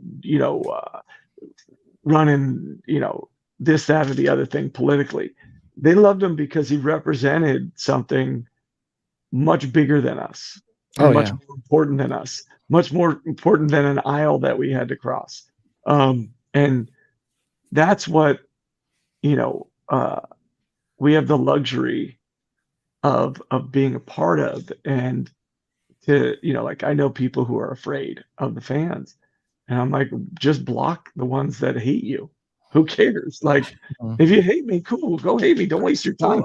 Like, don't put emotion into something that you're not going to get anything back from. Like, I'm not going to put time in, be like, I've taken some time to explain to people, hey, look, I'm the first one to speak up for Pedro when everyone was ripping on him. And I got in trouble for it because I wasn't supposed to say anything. I was so tired of it. Like, he's doing that. I was like, relax. It's good. We'll see him in season 3. Let's go. Like, just go away.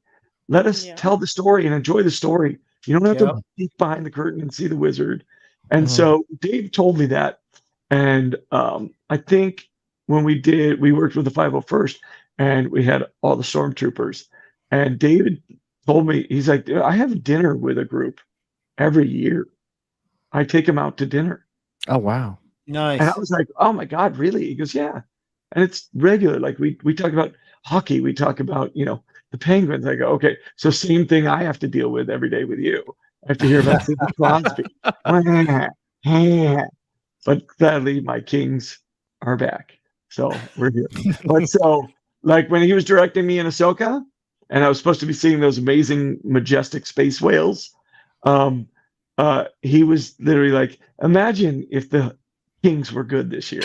Oh my God. Like, you see me smile, and I can tell you, like, oh, he used that version. It is hilarious. He nailed me.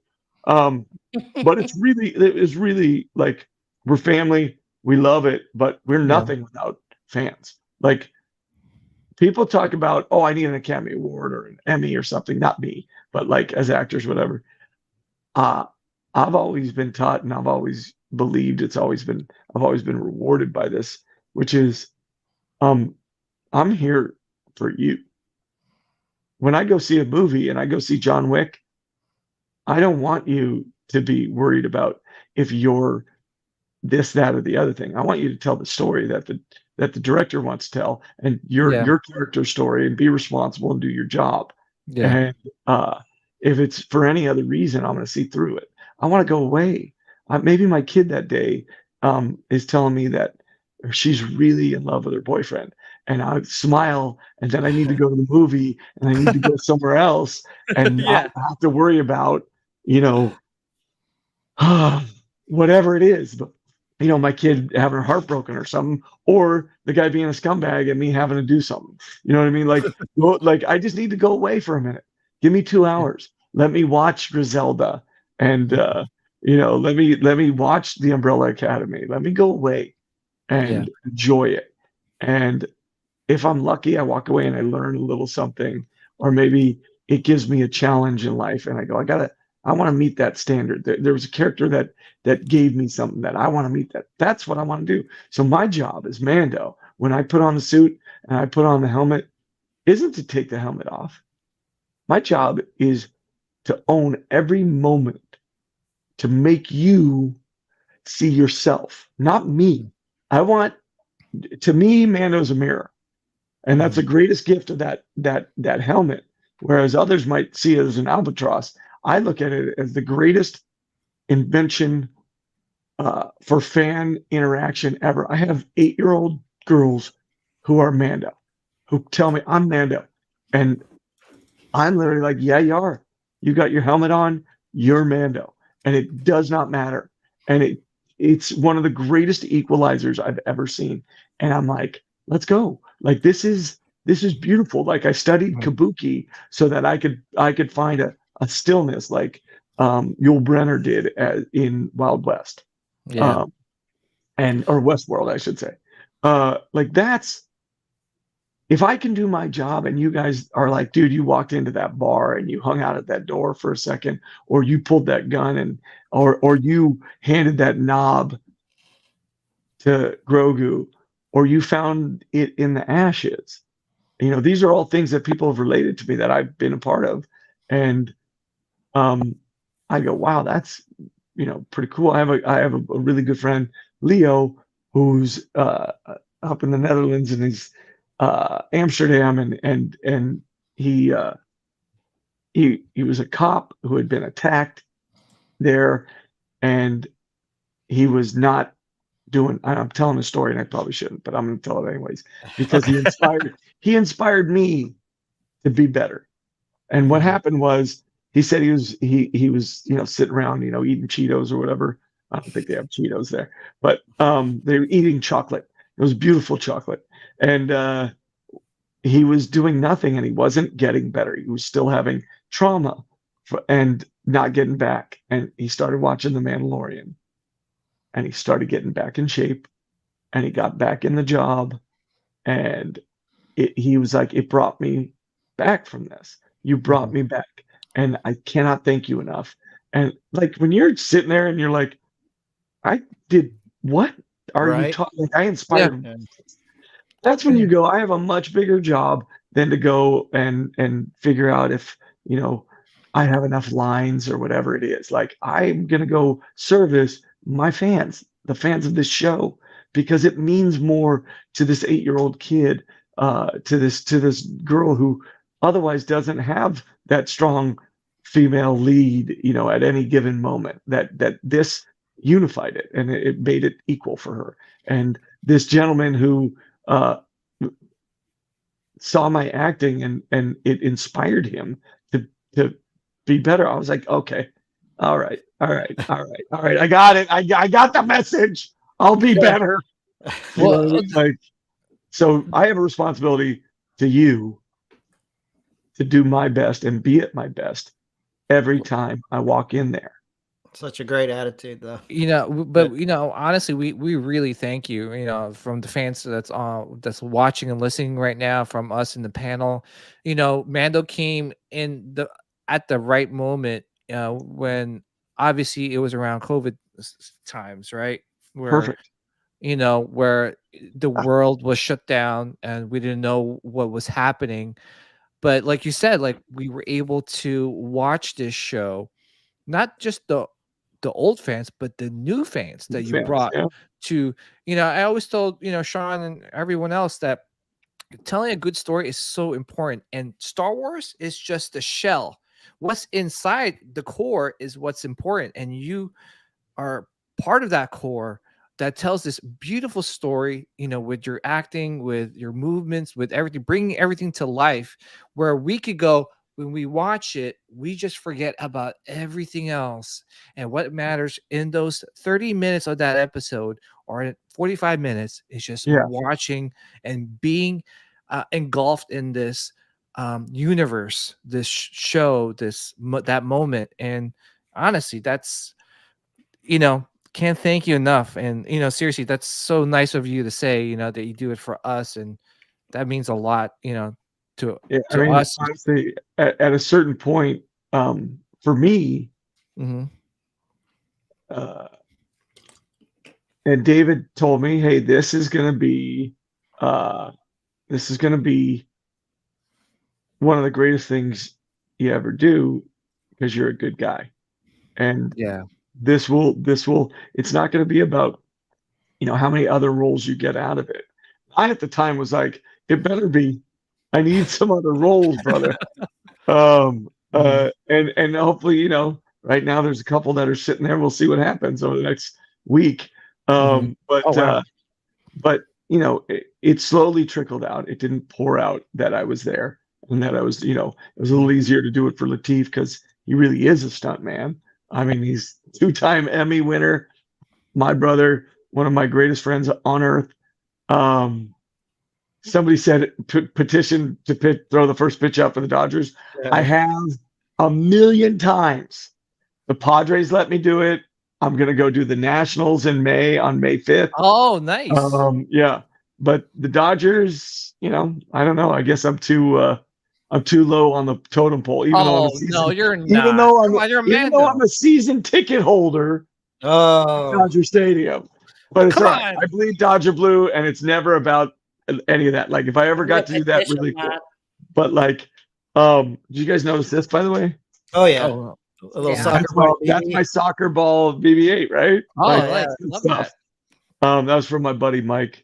But anyways, my greatest moments are when the fans shared their life that's involved with watching it. I got to watch it with my grandpa, and I never watched anything with my grandpa, and he wouldn't watch Star Wars to save his life, but he heard you're John Wayne's grandson, so he watched it with me, and he loves it, and we watch it together. Like those kind of things are the things that brought me to want to be in acting. It wasn't awards and things like that. I know that's such a fickle thing and not necessarily something that makes you better.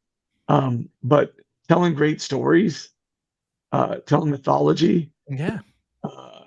For me, Westerns were a way of life, not just because of my grandfather, but because Clint Eastwood, you know, all those things. Yeah. All those movies meant something to me, and it told me to have a code and a value system that you got to live by, and you got to do what you do. And so, you know, I really love what I do. I love the people that I work with. I love the people that get affected by what I do at work. I love the, you know, my co-stars, my guest stars, whatever they are. Yeah. Like it's incredibly cool to know that I'm going to throw on my bucket. Yeah. I was going to say, quick question is, you know, we had one of your colleagues on the show, Tate Fletcher. How's it working? Tate was he's a day one. Great guy. Yeah. He's OG day one. Before we ever started filming, we started practicing that bar fight. You know, and that's a big buck. Tate is a big boy. And I mean, I've boxed and everything, but like he's a different breed. Like there's big boy. There's those guys, and you want those guys in your corner. And you ever met, like, I don't know if y'all met him. Obviously you did because you talked to him. There's not a more gentle human being on earth, and there's not a guy who wants everyone to succeed more than him. I'll be honest with you. There are people I hope don't succeed. I'm that petty. But Tate, he doesn't care. Like he wants you to have agency and he wants you to understand what's around you. He wants you to be informed. Like who does that? Like what a good dude. Yeah. He after he was on our show, he was actually coming to, because I live in Florida. So he was coming to a con in Florida that was like 2 hours away from me. So I went to go take the drive. Yeah. And like as soon as we saw each other in person, he was like, "Oh, Nilda, come." He like signed my helmet. Yes. He was like, "Pick whatever you want." He was like, "Come, let's hang out." And I got to hang out with him for like 2 hours, and he was the most sweetest, gentle giant you'll ever meet. But like what you said, he is a big man, big boy. Like there's nothing that doesn't intimidate you. Like you're like, no, you're 100% intimidating, and you don't have to do anything. Like I'm acting when I'm Mando, 100% acting. Tate is just being, and you're like, hey, big guy. He's like, buy my coffee now. Yeah, I mean, like, dude,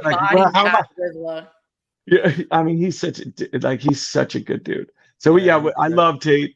I can't believe I didn't say that right away. Like once I was started, I took me longer than everyone else, but I was allowed to go to cons later than them.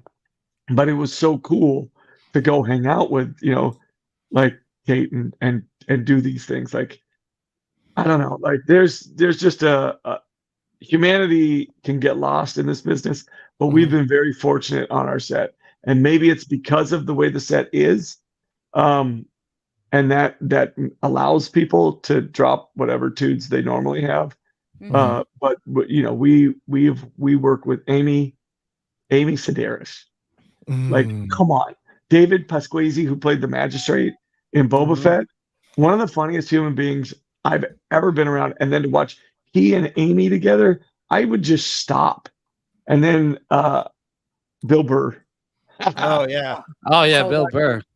He is an incredible actor. There's like, that's it. Like, he's incredible. He's not good. He's incredible. He's very studied at that craft. And then on top of it, he's freaking hilarious. And he is that gross Boston Celtic masshole that you're like, we're going to talk about this all day. You're going to tell me that Tim Donaghy cheated and that's why the Lakers won. Like, we did it. And it was, and I love him for it. Like, he's one of my, like, all times. What a great guy. So yeah. But yeah, I don't know. Where in Florida? Like, how far away from Orlando are you? Oh, since I moved now to West Palm, I'm like 2 hours. All right, good. Yeah. Are you coming down? Are you coming down soon? We'll see. Might be happening. Might be happening. I know I'm going to Knoxville, Tennessee. I'm going to London in May. I'm going to Prague in April. I think I'm going to Holland. Wow. Yeah. I was gonna say, I know Jake was asking if you're gonna come to San Diego Comic-Con, and I guess, like, would you come down to New Jersey? Contropolis is around. Absolutely, I'd go there. I will say this for San Diego. I think I'm gonna go do a comic book store. In May. I think in May, I think in May. I don't know the dates. I haven't signed anything, so I won't say it. But I do know this. I love to do comic book stores because, like, I don't want them to fade away. So if I can get there, like, I usually don't ask for like I guess some people are like, hey, you got to guarantee me this, that, the other thing. Like, for me, is like, fly me out there so I can, pay my way there. And then if people come, great. If they don't, well, I'm not as cool as I thought I was. So Brendan, I sometimes help with a comic book shop that's here in Florida. Yeah. Before we wrap things up, I'm gonna get your info because I know for a fact we have in the area that I live in, we have a huge Mandalorian fan base, and I know the owner Jimmy will give you whatever you want. Yeah, let's go. I mean, honestly, like, and my appearance guy is going to be like, you stupid son of a, but like, for me, like, it means a lot. I went to, in Pittsburgh. Oh my God. I'm going to forget the name. How to say it right. Ides. 2-story, 3-story. They got upstairs. They have like a punk rock, record collection. They got so much stuff. Oh, wow. Anyways. So I got to go there in Pittsburgh when we were doing, fundraiser for the Lemieux Foundation with my buddy Steve Byrne. By the way, you should buy tickets if you can get to Pittsburgh and go to the Lemieux Foundation. Colin Jost is going to be there. It's the greatest time on earth. And if I'm not shooting at the moment that weekend and I can get away, I'm going to just randomly appear because it's the best weekend ever. And Pittsburgh's pretty amazing, by the way. What a crazy thing to say. Yeah. I'd never been. I went out there, and what a beautiful town. So, all right, moving on. Let's talk about Mando. What do you think? What do you think is going to happen? I don't know. I mean, do you know? Did they give you an idea? I mean, we don't have to tell us. Please don't. You don't have to. I don't want them like to work coming after me. Like to work again. Yeah. No, but like, yeah, I don't know what's going to happen. I feel like there's going to be a huge team up for some reason. Maybe with the Mando movie, or maybe with the Ahsoka movie. If there is I'm sure there's going to be an Ahsoka movie. I feel like, and I'm just saying this from reading stuff that Dave says. Like, I honestly don't have anything like undercover to give away. But like, if you read like what Dave says, he's like, I like telling the little story, but I'm going to, I really want to tell there's bigger stories too, and we're going to get to those. And Dave's slated to direct one. John's clearly already going to do Mando and Grogu. So, like, to me, I agree with you. I mean, of course, I think they're going to do an orchestral moment of all this. Hopefully Mando's there when the dust settles, and he makes that there. I mean, I know that they're very excited about what Ahsoka's done and all that, and it's what a cool thing. I remember, I will say this: Dave did give me one of the highest compliments, and I'm sure he wishes he never did. But he said to me, you're the perfect X-Wing pilot. And this is before I ever got. Yeah, well, you were. And in season 1, I was an X-Wing pilot, and they cut me out. They gave it to they kept Rick and Deb and John and Dave in there. So, anyways, but Dave said that to me. And he goes, that was George's favorite character. He was the X-Wing pilots were the cowboys. That was it. And I was so like, that's one of those ones where I just I go, oh, okay. And I literally probably said, oh, okay. And then walked away in my room. Was like, what the fuck just happened? Yeah. Sorry. Yeah, you're fine. You can cuss. All right. Like, I've been doing my best. Trust me, I'm way worse. But like, that was incredibly cool to hear. And then to have Dave say, hey, I want you to play this guy in mine, it would mean the world to me. There's a Star Wars story behind it, and who I am, and why I have a helmet you've never seen before, and all that stuff. And I'll let Dave tell it, or whomever wants to tell that story, because I think it's theirs to tell, not mine. I was fortunate enough to get the part of Landers, and it was really cool. And he lived, so he saved somebody. I don't want spoilers. I won't say, but he did save somebody. So maybe old Carson Teva recognizes his incredible duty and does something for him. I'd like to see Paulie reach out and bring me to a leader of a squadron or something to that effect. Yeah. Okay. I see that happening in a movie.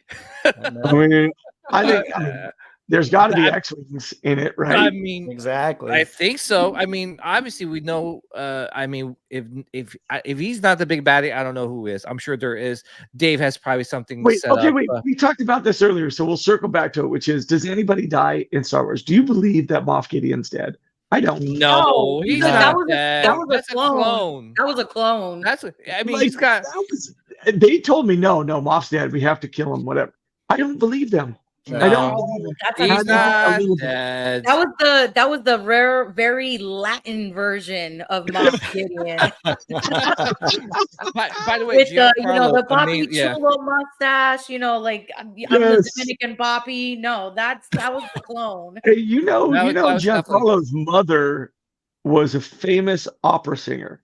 Performed all over the world. Like, and he is as well. Incredible singer. Like, I've been in love with him way before The Mandalorian, way before Breaking Bad. Yeah, he was in Carlito's Way. Come on, baby. Yeah. Great actor. Unreal. Really, really, really, really, really, really, like, one of those guys who, think about it, like, flew under the radar, worked, and everyone liked him. But like right now he's perished. Now he's like, like, this dude. Like, your flower can grow forever if you want it to. You just got to keep going. Like, that's it. You just got to believe it and never doubt it. And that dude, is he full of energy? Oh my dude, I'm tired watching. I will say this: you can even ask Sean. Like, I've met him twice, and every time I've met him, right, Sean, at MegaCon, he's got his energy. It's just like, I get chills every time. Like, I always want to meet him at every con. He's got swag. He's got a lot of swag. I was gonna say he's all suave. He's got like a nice suit. Always like boom, boom, boom. Yeah. I'm in there in a t-shirt and a cowboy hat and jeans. Yeah, well, I was gonna say, definitely, I feel Yeah, I was gonna say, I think he's definitely alive. He's gonna be with Thrawn. I don't know who is the big. I mean, the big baddie somewhere. Big baddie somewhere. And I feel like Mando and Grogu is the first. Like, I feel it's gonna be a trilogy. In my opinion, I think this is our trilogy. Mando and Grogu, one movie. Then there is the Ahsoka movie, and then there's the big one to wrap things up. We're gonna get an Heir to the Empire movie. I'm just telling you. Yeah, I mean, there's got to be. Yeah. I don't know, and I mean this, or I'm not playing fun. Like literally, like I don't know, but how could you not? You have to do at least a trilogy. Mm-hmm. Oh yeah, you have to. You know, and the way media has changed, and we have, you know, we have all this streaming and whatever, and I think everybody's trying to correct now because they realize streaming isn't as lucrative as making films, and you don't realize it, but somebody has to pay to put the streaming up every day. And so that's where the big cost is that bandwidth that they're getting to put these shows on so we can binge them whenever we want, however we want. I guarantee you that's the cost. But anyway, servers. It's all servers. Yeah. Ask Jeff Bezos. Yeah, and the thing too is like I miss watching a Star Wars movie on the big screen. I'm telling you, like I mentioned earlier, I want to see Brandon Wayne walk into a bar again in the big screen, and I'm like, oh my gosh, that guy, awesome dude, was on our show, great guy. Oh my gosh, I'm geeking out right now. You know, like you want to see me walk into a bar? I'll be in Vegas tomorrow. Feel free. He's like, I'll be in mini bars. Okay. I mean, I got to coach the next day, so I got to keep it kind of real, but you know, it is Vegas. Yeah. Oh, yes, absolutely. But you know, and that's the thing too, is like we need a Star Wars movie. You know, it's great. The shows are great. Don't get me wrong. I love the shows. We all love the shows, but you know, there's nothing more special than seeing the Lucasfilms, just the green logo come on, and it just that silence, and then all of a sudden, bam! You know, like the crawl, the opening crawl, and you're like, Star Wars. This is Star Wars. Oh my God! Here we go. You know. Yeah. So speaking of Star Wars movies, Brendan, which one's your favorite Star Wars movie? The first. The first. All right. I mean, look, I love that. Empire Strikes Back was the most frustrating because we had to wait so long to see the net. You know what I mean? Like that pissed me off, honestly. I still waited outside the theater before you could buy your seats or whatever. Like I waited outside that one 24 hours, I think, for that.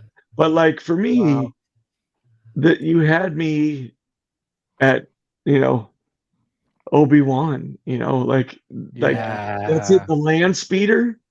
Like, but done. I'm done. You had like I was it. That was it. And then you allowed me to learn and be okay with learning about history because my teachers and my parents were smart enough to notice those historical facts that happen in Star Wars that just happened to be in a galaxy somewhere else. And so like you have this, you know, I sat in that movie theater. That was one of the greatest things I ever did with my mom. Probably why I became an actor was because we always loved watching movies. And that's one of the first movies I ever remember seeing with my mom. And so I'm sure she probably just absolutely could not have cared less. But, you know, she knew we would love it. So, I don't know. I loved that. And then I loved, you know, like it brought that movie brought me so many other things like Corvette Summer or, you know, with Mark Hamill and Annie Potts. None of you are old enough to know this. You know, like these movies, because they were great, these actors got to go do things that were even greater. Indiana Jones, not even greater, but like continue to pursue things that we were entertained by. So what it's like, you know, you go like the Bill Walsh coaching tree. This is like the George Lucas acting tree. Like you got Harrison Ford came out of it, Mark Hamill came out of it, Carrie Fisher, like really, really came out of it, like and stood tall from it. And it's Like there's nothing to be compared. And I agree, you know, like that. You see that memory that you have going to the movie theaters with your mom. You know, that's the memories I want to create with my kids. You know, my little one loves Mando. You know, and I want him to be like, "Hey, Dad, yeah, you know, I remember a time when you took me to watch the Mandalorian Grogu movie. Oh my God, like that was." Yeah. And that's why we need it back on the big screen. Yeah, and we need three of that, them. and we need the Razor Crest.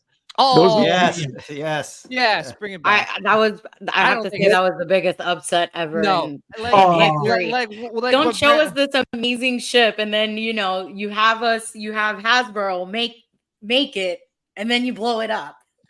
See, like Brandon said, nothing in Star Wars is really dead. I'm like, can we find one more soccer mom wagon, please? Like, literally.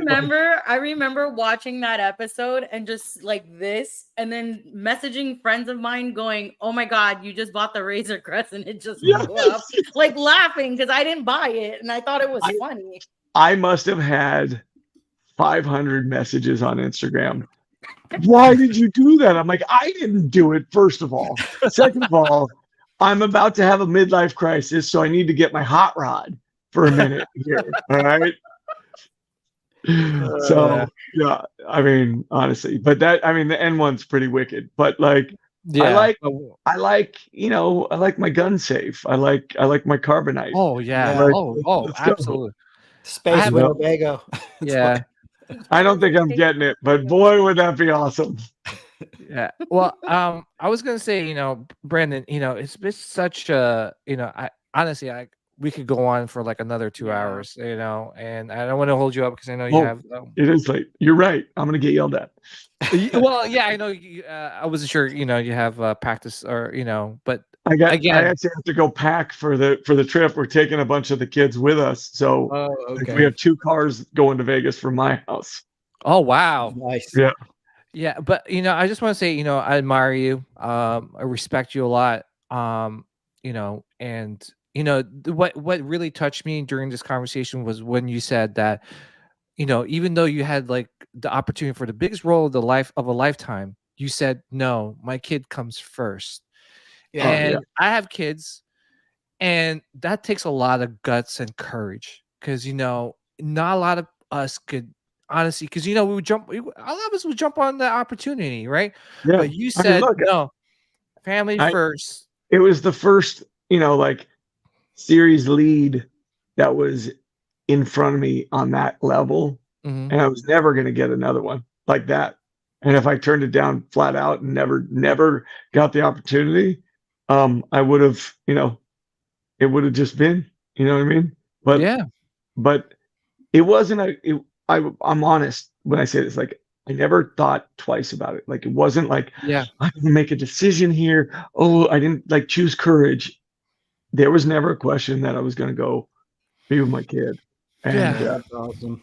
Yeah. Like, it just can't be any other way. And I was taught by my mom that there is, it's like Lilo and Stitch. Ohana means family.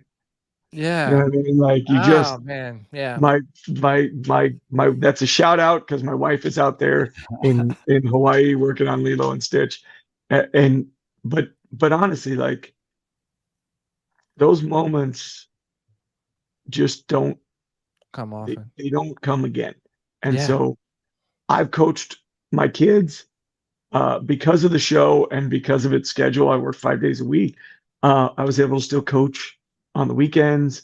And I'm able to do what I do now because, you know, I was all right. You know, like, it's just it has to be that. And Star Wars is a family, so it projects, it lends itself to it. So it's just the way it is. This is the way. Yeah, this is the way. And you know what? Your daughter will always remember that. And it's a moment in your life that no amount of opportunities or money could ever replace, you know, and I respect you for that. But thank you, Brandon. Her laughing at me when I was getting in the Uber to leave, and I was just pouring tears, just like, no, and I'd been great, and everyone else had cried. Her sisters had cried. Everybody cried, And I literally, the Uber pulled up. I turned around and I looked at my daughter, and it was over. I was like, she's like, Dad, I didn't understand 5 words. You talked for like 10 minutes. And it sounded like you said, I like baby Grogu. Yeah. So, my goodness. That was the deal. So yeah, thank you. I mean, I appreciate you acknowledging that. I think we as a group understand that should be the standard that we all live by, because without it, we lose the whole thing we're fighting for. So it is my honor to be on the show. I appreciate it. Sorry for the technical wait. No, don't be. Well, yeah, and obviously, there's so much more to talk about, and if you're willing to, when you have some free time, we would love to have you back on the show. Maybe we'll get a couple of your colleagues, maybe Tate Fletcher, and we could just have a ball and just like. Oh my God, dude. Absolutely. We get Tate. I'll call Latif. 100%. We jump on here. Sounds good. Yeah. So, and just for your next appearance, because obviously a lot of people want to meet you in person. When is the next convention that you'll be at, so we could let everyone know? Please also follow Brendan Wayne, at the Real Brendan Wayne on Instagram. Thank you. Pretty easy. Just type in his name and you'll find him. Please give him a follow. So when will be the next? My next one, for sure, is Prague, April 5th, I believe.